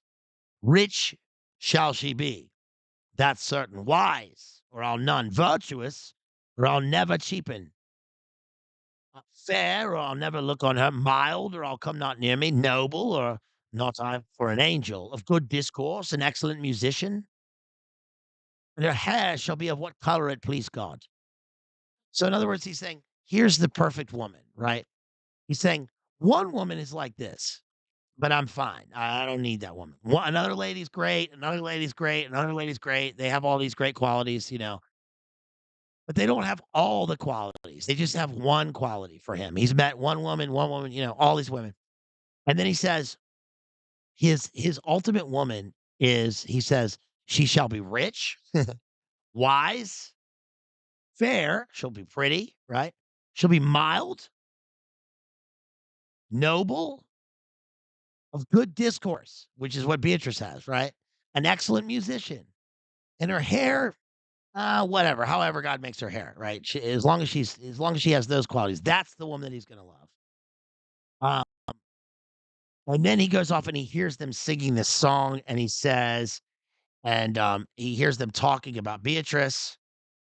And then he starts to fall in love. And he says, he hears Don Pedro and them talking, saying that they say, and he's like on the other side of a hedge. He says that he hears his boys talking and they're talking that they heard Beatrice saying that she likes Benedict. So now Benedict says, this can be no trick. The conference was sadly born. It was serious. They were talking in a serious manner. They have the truth of this from Hero. In other words, they got this from Beatrice's kinswoman and her best friend, so this has to be authoritative, like, it has to be true, right? Um, they seem to pity the lady. It seems her affections have their full bent. He says, "Love me? Like, she loves me?" That's what he hears. "She loves me? Why, it must be requited. I hear how I'm censured. They say I will bear myself proudly if I perceive the love come from her. They say, too, that she will rather die than give any sign of affection. I did never think to marry. I must not seem proud. Happy are they that hear their detractions and can put them to mending. They say the lady is fair. 'Tis the truth. I can bear them witness." Do you see how? So what Benedict is doing here is this is verbal argumentation with himself. He's using his logical mind to make the decision to see objectively that what they were saying makes sense, and this could be the lady that I fall in love with, right? He's saying, says, "They say the lady's fair. 'Tis the truth. I can bear them witness. It's true. And virtuous. 'Tis so. I can't reprove it. And wise, but for loving me, right? By my troth, it is no addition to her wit, nor no great argument of her folly, for I will be horribly in love with her. I may chance have some odd quirks and remnants of wit broken on me because I've railed so long against marriage, but doth not the appetite alter? A man loves the meat in his youth that he cannot endure in his age. Shall quips and sentences and these paper bullets of the brain awe a man from the career of his humor? No, the world must be peopled. When I said I would die a bachelor, I did not think I should live till I were married. Here comes Beatrice. By this day, she's a fair lady. I do spy some marks of love in her. Now, remember, this is all a trick. She hasn't actually said this, but what they've done is they've made it so that the two characters are presented with an argument that they cannot deny, and that he now starts to think the opposite of the way he did things. Instead of her coming near and he thinks, "Oh, this woman's an animal." He's starting to think, you know, maybe she looks this way because she is actually in love with me. So he's going to start to listen to what she says. He's going to woo her. And then Beatrice says, "Against my will, I'm sent to bid you come in to dinner." That's all she says to him. And Benedict says, "Fair Beatrice, I thank you for your pains." She says, "I took no more pains for those thanks than you take pains to thank me. If it had been painful, I wouldn't have come." Benedict says, "You take pleasure then in the message?" He says, "Yea, just so much as you may take upon a knife's point and choke a doll withal. You have no stomachs in your fare you well." In other words, I was sent to, bring you to dinner. And he says, "Oh, but you wanted to come to dinner? You wanted to ask me to come to dinner?" She says, "No, I mean, I don't take pleasure in it." He says, "Oh, you mentioned the word pleasure. So you think of something with pleasure when you think of me, right?" And she says, "Look, man, I'm going off. I gotta go." And then when she walks away, he says, "Ha, against my will, I'm sent to bid you come into dinner." There's a double meaning in that, he says. "I took no more pains for those thanks than you took pains to thank me." That's as much as to say, any pains that I take for you is as easy as thanks. If I don't take pity of her, I'm a villain. If I don't love her, he says, I will go get her picture. So in other words, um, he's in love, right? And now we have the counterpoint with Beatrice and Hero. And let's see. One thing that was interesting that came up was Act 4. There was this line that Claudio says about oranges, and I thought of the oranges. Remember, we read that part in we did the Hemingway stream recently. Please, guys, go back and watch that Hemingway stream if you're watching this. Go check out my Hemingway stream on the Lost Generation. Hemingway's A Movable Feast, and The Sun Also Rises, and then also where he talks also about Fitzgerald. And Hemingway says that Fitzgerald has this image about the burning of an orange, the blue flames of the orange, and that kind of comes up right here because in Act 4, Scene 1, um, Claudio says, "Sweet Prince, you learn me noble thankfulness. There, Leonardo, take her back again." This is when he's learned. Claudio has been the victim of a stratagem where he thinks that that hero has been cheating on him. So Leonardo offers his daughter in marriage to Claudio, and Claudio turns it down. And he says, "Give not this rotten orange to your friend. She's but the sign and semblance of her honor. Behold how like a maid she blushes here. Oh, what authority and show of truth can cunning sin cover itself withal? Comes not that blood as modest evidence to witness simple virtue? Would you not swear, all you that see her, that she were a maid by these exterior shows? But she is none. She knows the heat of a luxurious bed. Her blush is guiltiness, not modesty." So he's saying everything that you've got, uh, hero, all of your great qualities are just subterfuge, right? The sign and semblance of her honor. And I thought it's interesting. Shakespeare is so brilliant because in that one line, he's so brilliant. I mean, give not this rotten orange to your friend. First of all, the orange fits into the iambic pentameter of the line, but so would apple. So why not choose the rotten apple? Well, I guess because the natural image here would be the rotten apple, right? But I guess he chose orange for a number of reasons because, first of all, the orange makes you think of the context in the environment that they're in, right? They're in, like, Tuscany. So they're in Italy, you think of Italian, Sicilian oranges, you think of, the pastoral, the sweetness, the citrus of youth, and the idle, Idyll, right? Um And also the apple here would be too religious in its connotations. It would assume that we're talking when if we were to say the rotten apple, then we're saying something like also the apple never falls far from the tree. So then that implies that Leonardo is also twisted when it's actually just hero that they're talking about, or that they live in the fallen world and that that they are seeking some sort of devilish idolatrous wisdom instead of or pseudo wisdom, right? Instead of simplicity of just love gone wrong. I think he avoids the apple on purpose and he chooses the orange instead. It also seems to be a more exotic image in terms of um the early, what was it? Late when was this written? Late 16th century? I think it was in the late 16th century. I think it was 1590. It's like 1597, I think. Um, I'll have to look at Bloom to see. But it's also echoes of I wrote echoes of Hamlet and Ophelia. We also have like a modulation in that of the shorter sentences. We're back to verse also. So he's making a formal declaration about her dishonor. And this is going to really ruin her.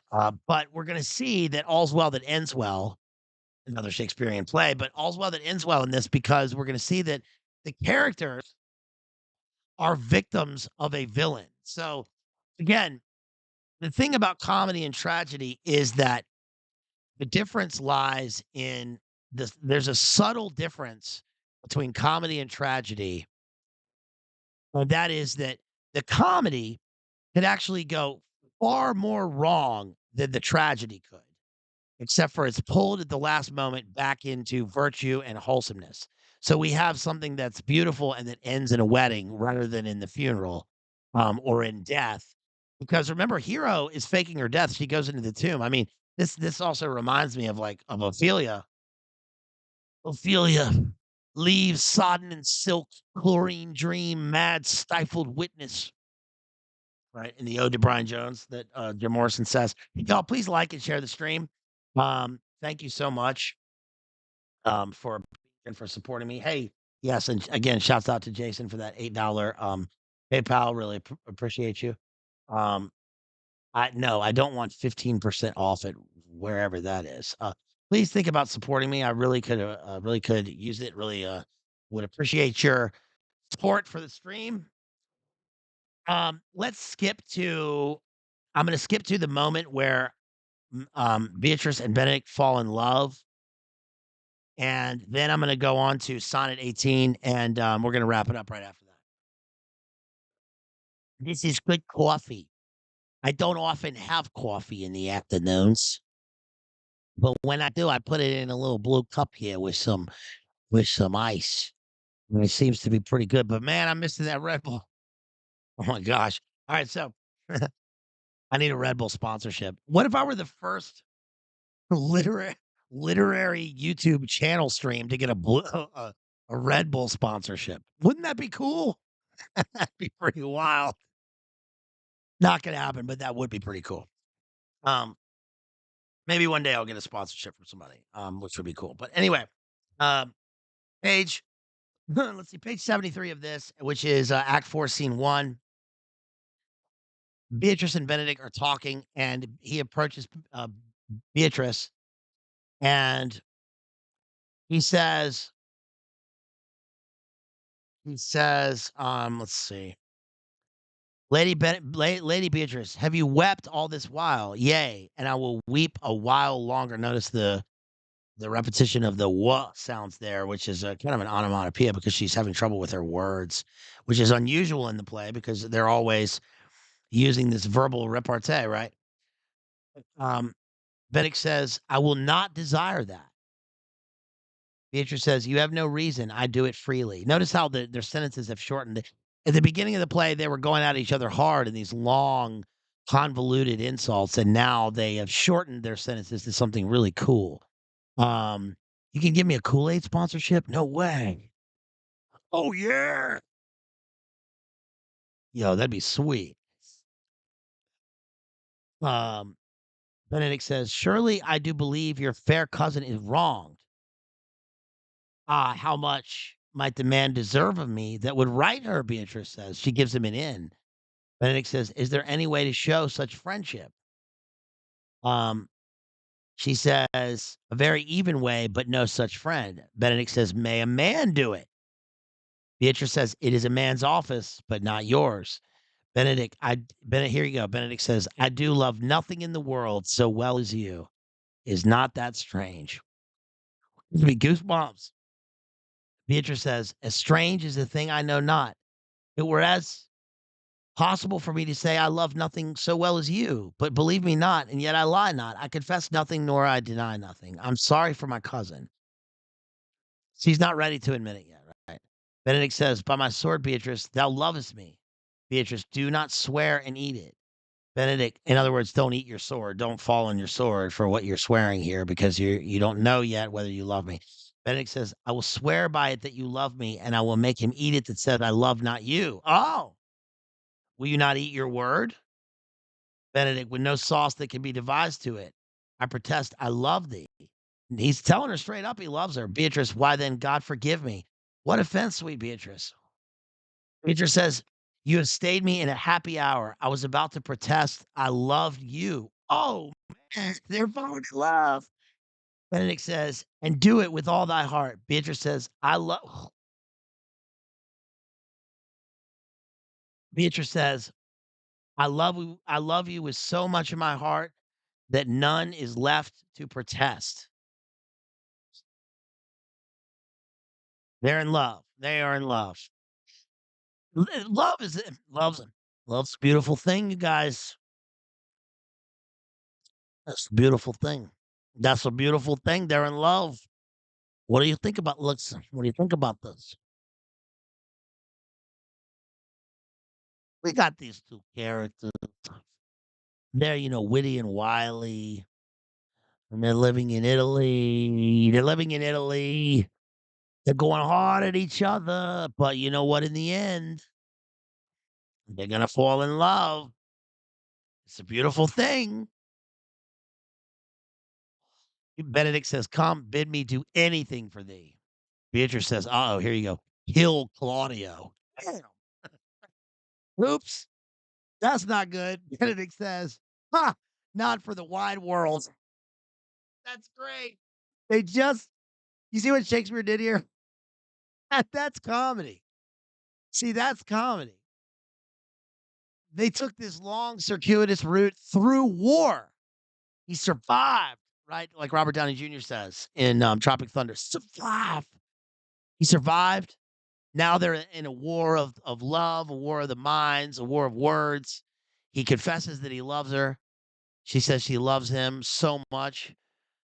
that she's got nothing left to love, right? She with every bit of her heart. And then he says, "Bid me do anything for you." She says, "Kill Claudio." He says, "Nope, not that. Not going to do that. I would do anything for love, but I won't do that." She says, "You kill me to deny it. Farewell." He says, "Tarry, sweet Beatrice. Hold on." Beatrice says, "I'm gone, though I'm here. There's no love in you. Nay, I pray you let me go." "Beatrice, in faith, I will go. We'll be friends first. You dare easier be friends with me than fight with mine enemy." Benedict says, "Hold on, hold on, hold on." This is where Benedict's a man. He says, hold on a second. Is Claudio thine enemy?" Beatrice says, "It's not approved. Is it not approved in the height of villain that he hath slandered, scorned, dishonored my kinswoman? Oh, that I were a man! What bear her in hand until they come to take hands, and then with public accusation, uncovered slander, unmitigated rancor. Oh God, that I were a man! I would eat his heart in the marketplace. She is pissed. Hear me, Beatrice. Talk with a man out at a window, a proper saying." In other words, she does see through it that this was a stratagem that her cousin was set up, but she has no ability to rectify the situation because she's not a man. He says, "Hold on, but Beatrice, sweet hero, she's wrong, she's slandered, she's undone. Bitch, princes and counties, surely a princely testimony, a goodly count, Count Confect, a sweet gallant, surely. Oh, that I were a man for his sake.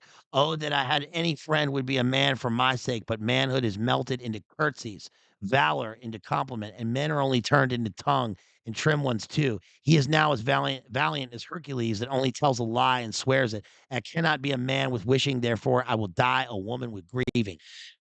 Now, she's gone off the rails here, and you imagine that she is right. She is justified in the fact that she's upset about how her cousin has been slandered, and she wants a man to justify it for her and to rectify the situation. But what she doesn't realize is that she's talking about men not being men because valiant men have melted into nothingness. Well, listen, lady, they just came from a war. He's not going to just go kill Claudio. This is his war buddy. This is his homeboy. This is his friend.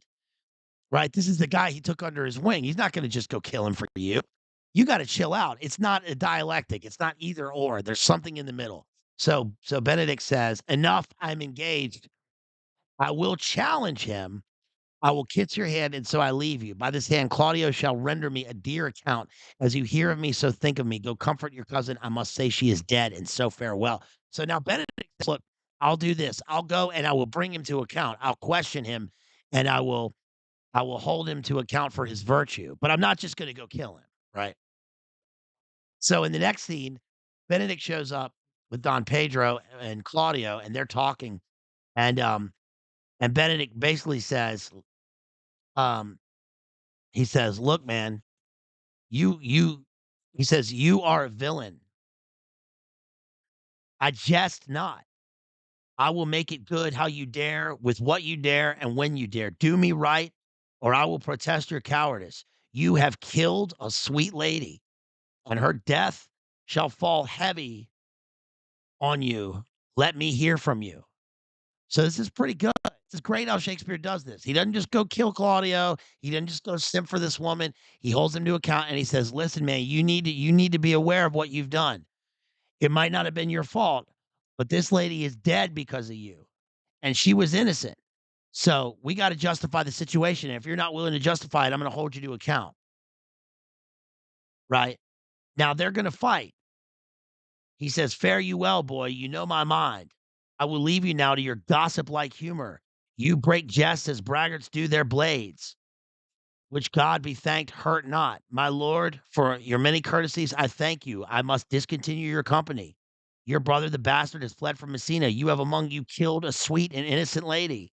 For my lord Lackbeard there, he and I shall meet. Until then, peace be with you." So he's saying, Claudio Claudio is Lord Lackbeard because he's too young. He can't grow a beard yet, which implies Benedict has a beard. He's a bearded man. Claudio is acting like a petulant child, and he doesn't realize that this lady's dead because of him. And now what happens is Dogberry and the others come in and they save the day, and then they all become friends. And at the end, it's great because they all make up. And in fact, um, Benedick will end the play by saying, "Come, come, we are friends." They all become friends again. But I think this is a great play because and he says to Don Pedro, get thee a wife, Don Pedro, man, you gotta get married." So it also it ends well. It ends in perfect love and harmony, and luckily, I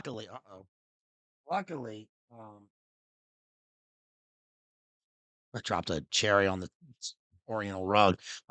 Luckily, um, they're gonna be friends, and Hero is gonna live. But if Hero was actually dead, this play, I feel like Nick Rochefort, right, dropping the cherry on the Oriental rug. John Stupid here. Um, luckily, she's not dead because if she were dead, this would certainly turn into a tragedy. Also, luckily, they can blame Don John for all of this stuff, right? So, yeah, I usually don't, Kristen. It's just when I have this long stream, I do. Otherwise, I'm outside. But yes, I agree though. That people sitting in the kitchen, lying in the bed, smoking their stinky cigarettes is a little much. Yeah. Um, but anyway, so that is much ado about nothing. And just briefly, now I'm going to go through. I'm going to take you through Shakespeare's greatest love sonnet, which is Sonnet 18. Okay, because this is really the pinnacle of Shakespeare's expression of love. The sonnet itself, this might get a little technical, but this is what poetry is, and the sonnet is supposed to be the perfect expression of love. So a sonnet consists of its iambic pentameter, right? 14 lines of iambic pentameter, right? An iamb means a unit or a foot of of rhythm, which is unstressed stressed. Why is it unstressed stressed? Again, it's unstressed stressed because we have down up, down up, down up, down up, down up. An iamb is down up, right? And that's because it's supposed to mimic the way that life is. Life has its downs and its ups and its downs. An EKG, a cardiogram is up, down, right? Or down, up, right? The sun goes down and then it rises, right? The seasons change. It's ecclesiastical, right? There's death and then there's birth. And so that's why the iamb is the typical rhythmic unit of the Elizabethans. It's pentameter because penta means five, so it's pentameter. Meter is essentially the measurement of the number of syllables in the line or the number of poetic feet in the line. There are five poetic feet, so a poetic foot consists of two iambs. So five times two equals 10. So there are 10 syllables in a line. It's a sonnet or an Elizabethan sonnet because thank you, Elias, for that 199 super chat. Really appreciate you. So it's a sonnet because it's an Elizabethan sonnet because it consists of three quatrains and a couplet. Quatrain, quad means four. So it's a four lines, not in a stanza by itself. A sonnet is all one stanza, but four rhyming lines. Okay, so in other words, the rhyme scheme is going to be A B C D C D E F G G. So just like in the iamb, we have the downs and the ups. With the A B, we have like lefts and rights, or downs and ups. In other words, we have something that there's a downbeat and there's an upbeat, and then we have alternating rhyme scheme. It's called alternating rhyme scheme. So we have three quatrains, so that's 12 lines, followed by a couplet. A couplet is a rhyming line, rhyming two lines, a pair of lines in iambic pentameter, right? Um, and the reason for this, I'm going to break down what the sonnet is and the reason for this. The reason for this is because the sonnet is typically about love. There's a Petrarchan sonnet or an Italian sonnet, which is different, has a volta shift or a change, usually around line nine, um, which is different from an Elizabethan or a Shakespearean or an English sonnet, which is a different a series, a different rhyme scheme. But they're both 14 lines. The reason for the sonnet is this. It's not just arbitrary. It's this. Think about it like this. If we have A, B, C, D, C, D, E, F, E, F, G, G, we have 3 quatrains and 1 couplet. It's supposed to mimic the courting process followed by the unification in love, okay? So, imagine it's like this. It's like, um, you you exist and you're a wholly independent person. You're A. She exists. She's wholly independent. She's living her life. She's B. You make eyes with her, A. She makes eyes with you, B. Okay, that's the first quatrain. Second quatrain is like you approach her, you talk to her, she talks back to you. You ask her to go out, she says she'll go out with you. So that's C D C D. You go and you pick her up on the date, she gets in the car, she goes out with you, right? You go and you go to dinner, you go see a movie, she, is talking to you and reciprocates. That's the third quatrain. The couplet is that at the end of the night, you get out of the car, you walk her to the door, right? You're talking, you're holding hands, you're unified, and then it ends like, let's say, with a kiss. So there's a physical unification that is a symbol and a promise of something beautiful or something more or something where you could be unified eventually, like let's say in marriage.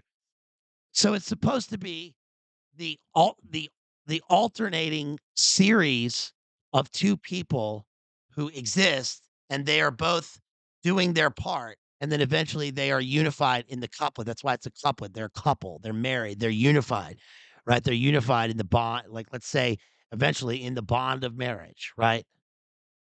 So that's why it's a couplet. So this sonnet sort of exemplifies that. So he says, "Shall I compare thee to a summer's day? Thou art more lovely and more temperate. Rough winds do shake the darling buds of May, and summer's lease hath all too short a date. Sometime too hot the eye of heaven shines, and often is his gold complexion dimmed, and often is his what is it? Uh and every fair from fair sometime declines by chance or nature's changing course untrimmed. But thy eternal summer shall not fade, nor lose possession of that fair thou owest, nor shall death brag thou wanderest in his shade, when in eternal lines to time thou growest. So long as men can breathe, their eyes can see, so long lives this, and this gives life to thee. So what does that mean?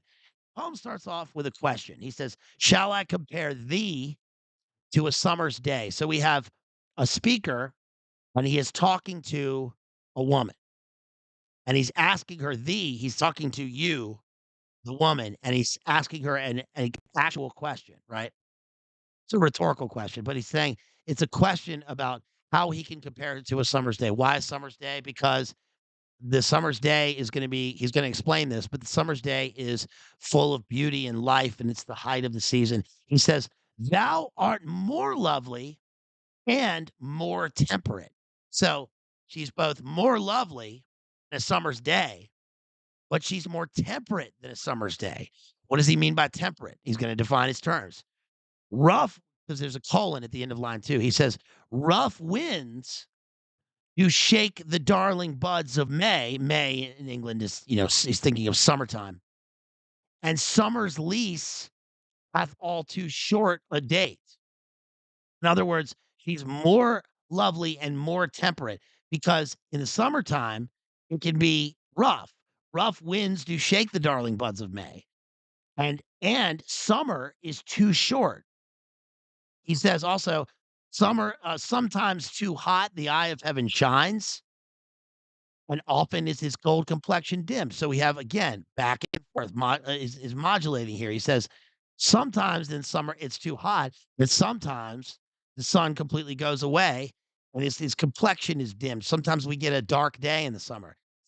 And he semicolon, he says, "And every fair from fair sometime declines." So in other words, everything that's beautiful in the world, right? Sic transit gloria, everything that's beautiful will fade by chance. It just happens to be that way, or nature's changing course untrimmed. In other words, nature, which has a changing course, but the changing course, right? Summer, fall, winter, spring, summer, fall, winter, spring. It's a changing course. It's always changing. The leaves are changing, nature's changing, but it that changing course remains the same. See, it's one of the great paradoxes. It's a changing course, but it is always that way. He says, semicolon, but this is kind of a volta here, which is kind of Petrarchan. He says, a volta is a change, a shift. He says, but thy, back to the woman, but thy eternal summer shall not fade. Your summer, your beauty will not fade, nor lose possession of that fair thou owest. You won't, the thing that is beautiful in you that you owe to nature, it will never fade. You're forever. Nor shall death. Now he's talking about, he went from life, the height of life and youth, to now he's talking about death. Nor shall death brag, nor shall death brag. It's a great verb here. It's a weird verb. Death bragging, because death is personified, but it's still lowercase. Nor shall death brag, thou wanderest in his shade, right? This is Psalm 23. Nor shall death brag, thou wanderest in his shade, when in eternal lines to time thou growest. Which means, what are the lines? Eternal lines. Well, the eternal lines are, it's again, it's Shakespeare, it's a Shakespearean triple pun here. We have the eternal lines of like the lines of her skin and her face, and how she's going to get older, which is indicating decay and death. It's the lines of the cemetery, the lines of of the funereal plots, but also the lines of the poem itself. When in eternal lines to time thou growest because she's growing, but growing in life towards death. Isn't that, that's another paradox, right? You grow towards death. He says, so, and he ends it with the couplet, so long, there's two so's here. So long as men can breathe or eyes can see, so it's empirical, so long lives this, and this gives life to thee. So, what is this? Well, this is the poem itself. In other words, this poem will make you immortal because people will always remember how beautiful you are because I've made you immortal in this poem. You're going to be forever. You're the object of this beautiful poem. But also this in terms of the fact that you contained this. You are compared to a summer's day, but you have a beauty that outshines that regardless of your physical state. This gives life to thee. This also, this here, himself, right? He's saying, it's just like Beatrice said that she loves him with so much of her heart that she can't imagine whether she's going to love anything anymore. He's so full of love. He's so full of love for her that it gives life to her because love gives life. So that's Sonnet 18, and there are some counterpoints to that poem because the sonnets are written in sort of three different series or sequences. But that poem is one of my favorites because it is so simple and yet so complex. And it is really a statement of a kind of perfect Elizabethan or Shakespearean love. And it's about physical love, but physical love as an outward expression of what her inner love and what his inner love for her is supposed to convey. So that's Sonnet 18. And next up, not next up, but I'm gonna follow up soon with, The Taming of the Shrew. The Taming of the Shrew is a wholly different, play than Much Ado About Nothing. Why is it called Much Ado About Nothing, by the way? It's called Much Ado About Nothing because a lot happens in the play, but nothing really happens in the play. In other words, it kind of begins where it ends, except for it ends, of course, in the great marriage, but it ends with everyone alive, just like it ended at the beginning with everyone alive after the war they've just been through. Also, just like the war was fought over nothing, really. So the wars of love are fought over nothing in a sense where um there's no strife at the end. There's not nothing. There's not nothing. Much ado about nothing. There's not nothingness at the end. The world is being is going to be peopled at the end of it. And it shows that sometimes, you know, uh the courting process is so difficult and complex and full of pain. Love is it can be painful. But in the end, um, it's going to happen or it doesn't, but it has to go through those things for it to happen. It's interesting. You know, it's fellow's got a peacock, right? The fellow's got a peacock in order to gain their mate, but for human beings, this takes so much more than just the physical fluttering of of the feathers. It takes words and wit and listening to the other person and matching up with someone. So I'm also going to end up doing "As You Like It," which is another poem, another play about which has a lot of mistaken identity in it and stratagem. Um, and of course, we'll also be doing. We got a bunch of stuff coming up. I thought I would just finish up with let's see, a couple of things to pull from what Bloom says about this play. He says, this is from the invention, Shakespeare, The Invention of the Human. And yes, Seinfeld, the play, exactly. Um, it's interesting because in a way, Beatrice and Benedick are kind of Elaine and Jerry. I know it's kind of simplistic, but they do kind of have the same sorts of attitudes at the beginning of the play. Um, so Bloom says, he says, "Oh, please like and share again. Please like and share the stream, and please consider. I know I've said this a number of times throughout, but please consider supporting me, you guys. Really appreciate it. I know you throw your hard earned Dugan coin and your hard earned bucks out there, but I really could use it. Really would mean a lot to me, and would help me with my work here. And I've got some books on the way. I've got a bunch of stuff in the works, guys. I mean, I also um, recently picked up a copy of a book I thought I would never cover, but I decided that I hate the movie so much that I'm gonna cover the movie because I think it's the worst movie ever made, and that is Midnight in the Garden of Good and Evil. So I'm also gonna cover the book. So I picked up that. Also, I've got, of course, the Decameron. I've got to do this. I'm also going to talk about Ben Franklin. I've got all these books to cover, but that takes your support for me to do that. So much ado about nothing. Um, Bloom says, though Much Ado About Nothing is not one of Shakespeare's comic masterworks, I disagree. Continues to manifest extraordinary vitality in performance. He says Beatrice and Benedick are slight in the sequence, but it is important to recognize that they dominate in the play only because Shakespeare endows them with courtly versions of Falstaff, primal exuberance, and cognitive power. That's certainly true. And the Falstaff thing is going to come up again mainly with Petruchio, because Petruchio is very much a Falstaffian character. Remember, we did the Falstaffiad and the analysis of King we did, Richard II, Henry IV, Henry V, Henry VI. We did all those plays, months ago. So, he says,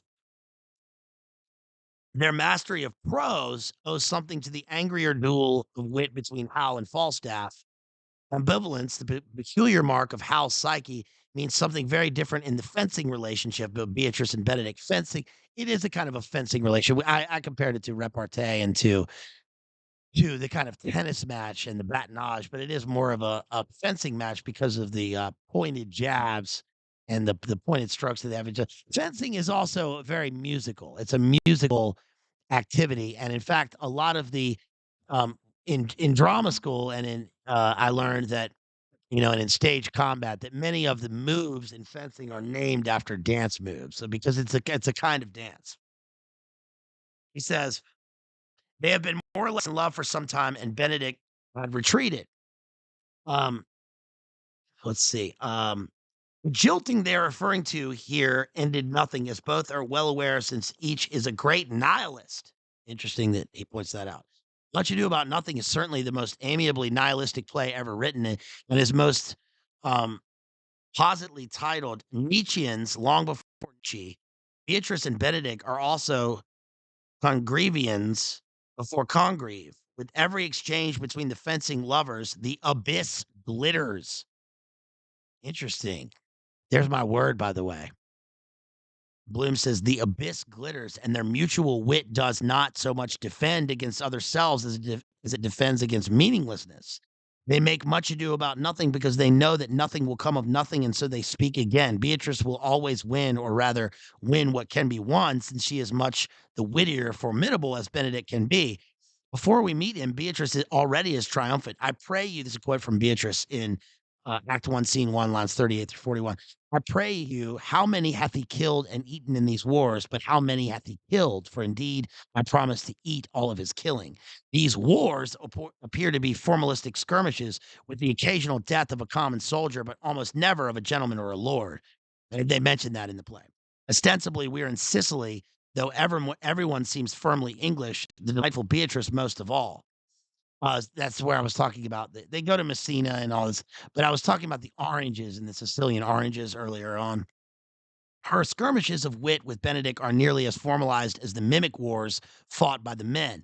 The wit is real enough, while love and Much Ado About Nothing is as superficial as war. Not even in Love's Labor's Lost is the passion between women and taken as lightly as in this play, where even the underlying regard between Beatrice and Benedick has its equivocal elements. The noble young Claudio, Benedick's friend, casts a warm eye upon the beautiful young hero. It's interesting. He's making an allusion here. This is clever.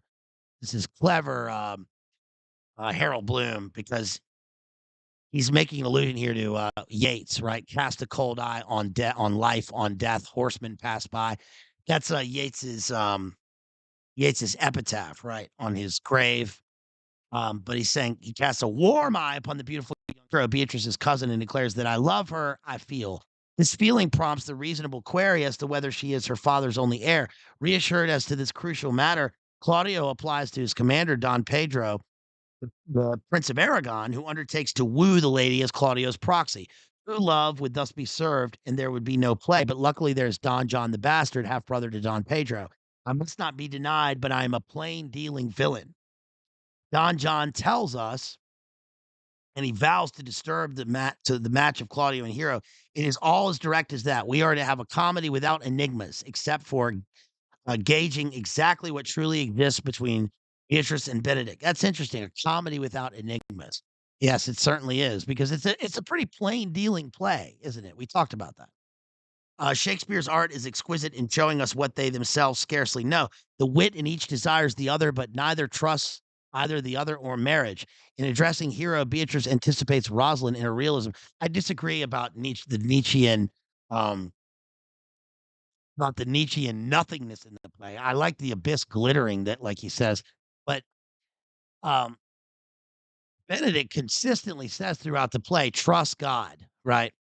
And I think that these guys are, yes, they're Englishmen and they're away from the war. They're Englishmen in Sicily or Italy, speaking in a Renaissance Elizabethan terms, but in the context of the paradigm of a kind of pantheistic, Italianate, old world, Romanesque comedy of manners. And so, it's interesting the nuances that occur, but the nothingness. It is a Much Ado About Nothing, but it is interesting that it has that in the title. But as I just explained beforehand, I don't think that that exactly matches with what he was just saying, with what Bloom was just saying about the Nietzschean elements.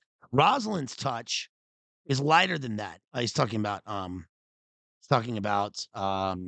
Rosalind's touch in Hamlet, and he says Beatrice frequently is on the edge of bitterness. In the mass dance that is emblematic of the entire play, Don Pedro famously says to Hero, speak low if you speak love, where love means a masked dance. Dancing together, Beatrice wounds Benedict sufficiently so that the hurt lasts. Um, I'm gonna finish up with this. Putting the world into her person, making her own opinion into the general judgment is Beatrice's largest flaw. He speaks poniards, and every word stabs, Benedict cries out. And we begin to wonder at the perpetual aggressivity of her marvelous merriment. You were born in a merry hour, Don Pedro compliments her, and she responds by enchanting the audience. No, sure, my lord, my mother cried, but then there was a star danced, and under that I was born. Who could be a fit husband for a woman who hath often dreamt of unhappiness and waked herself with laughing? Shakespeare's inventive exuberance in Much Ado is lavished upon Beatrice, who is a solitary eminence in the play. Benedick, the audience sympathetically feels, does his best to keep up, while Dogberry, alas, seems to be, to me, one of Shakespeare's few failures at comedy.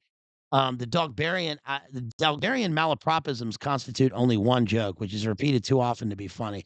That is partly true. I mean, it is a little bit uh, it gets to be a little bit much. What works to compensate for the relative weakness of the slandering of Hero is the gulling of Beatrice and Benedict by their friends, who help truth along by assuring both reluctant lovers of the other's infatuation. This engenders the splendor of Benedict's renunciation of his bachelorhood. No, the world must be peopled, and that is splendid, as a splendid moment. So, so I'm going to finish up with that and say that this is a splendid poem, a splendid play that certainly dives at times into the sublimity of love. I mean, it reaches beyond the splendid when Benedict makes his announcement, right, and that he is in love with Beatrice, because that is sublime. It's a sublime moment of love, and one that I think that I'm not saying there's a lesson to be learned from the play, but I think it's interesting that Shakespeare provides us here with a kind of framework for the same exact struggles and things that we see in our own contemporary era with people who make arguments for bachelorhood or for marriage. All of those arguments are encapsulated in this play, right? And it's interesting that Shakespeare provides a resolution as such, which is the religious ritual and the sublime wonderment of the marriage union and unification in true love. It's great that we find two characters here who are unlike Hamlet and Ophelia, who seem to be so off balance from one another. One thing that's always bugged me about Hamlet is that we never really see Hamlet and Ophelia in love. We only see them at the end of this when Hamlet, at in the poem Unlimited, ends up kind of destroying Ophelia, and we see her, committing the big S and dying, um, death by water. In this, we see two characters who are certainly equals. They are exact equals, and they go through this repartee with one another, in this friendly jabbing, this friendly teasing, and then the outside moments provide context and provide an impetus for them to fall in love. So it's not only the war games that become love games. It's not only the overhearing and the use of friends and finding out how each other loves the other. It's not only the thing that could go very, very wrong, which is the fake death of Hero because Don John has set him up. It's not only the bumbling cops played by Dogberry and his guys that have the one sort of continuous joke, but that end up solving the play, right? And we have the comic relief that actually provides a resolution in the plot. But the play ends in this moment where again we have this counterpoint to war in love. And I think that the language reflects that, and it's truly a great moment. So thank you again to everybody who's been here and who has supported me. Really appreciate it. Let me look one more time. I'm just gonna look at the super chats and make sure I gave the people who gave a super chat a shout out. And we will be back later on with we've got the Hesher analysis coming up with Hesher. We've got the Jarhead analysis with Grant coming up as soon as we can get to it. Shouts out to Elias for that 199 super chat. Really appreciate you. Shouts out to that 20 quid from Sammy who said would be cool to see you do a collab with Psyop Cinema guys. If you want me to do a collab, please let them know because it's only going to be from you letting them know and the other people know that you know that would be something you want to see. Shouts out to Tapio for that $5 super chat. Thank you. Really appreciate that. And thank you guys. Really appreciate you. And I will also be back later on with the Oppenheimer analysis as soon as I can get to it. And you know, honestly, I got to get to the theater to see the Oppenheimer. So please help me to do that by donating anytime on Cash App, PayPal, Venmo, video description links, channel description links, and leaving a comment. Please also go to my post that I left because I left a post last night. And I honestly thank you for the people that replied. I really want to see what are your top 3 films out of that list, out of that group of ticket stubs that I saved from 2007 to 2013. And that is not all of them. I OCD collected all of my ticket stubs from all of those years, and it's amazing to look back and see how many great films came out in those years. If you want to see me do a sponsored stream, please think about dropping a big donation in one of those 3 formats, and I will look at that. And we've got a lot more coming up. So thank you, everybody. Really appreciate you. And just to play us out briefly, I'm gonna play some of our friend Rooks G's Cyberliminal. Please go to his channel, subscribe, like his videos, and let him know in the comments that you came from here, that BLA brought you there. So thank you again, everybody. I love you all so much, and thank you. And here's Pitfalls from Cyberliminal from Rooks G. And just get whatever you across. Like I just parry. Okay. Sure, yeah.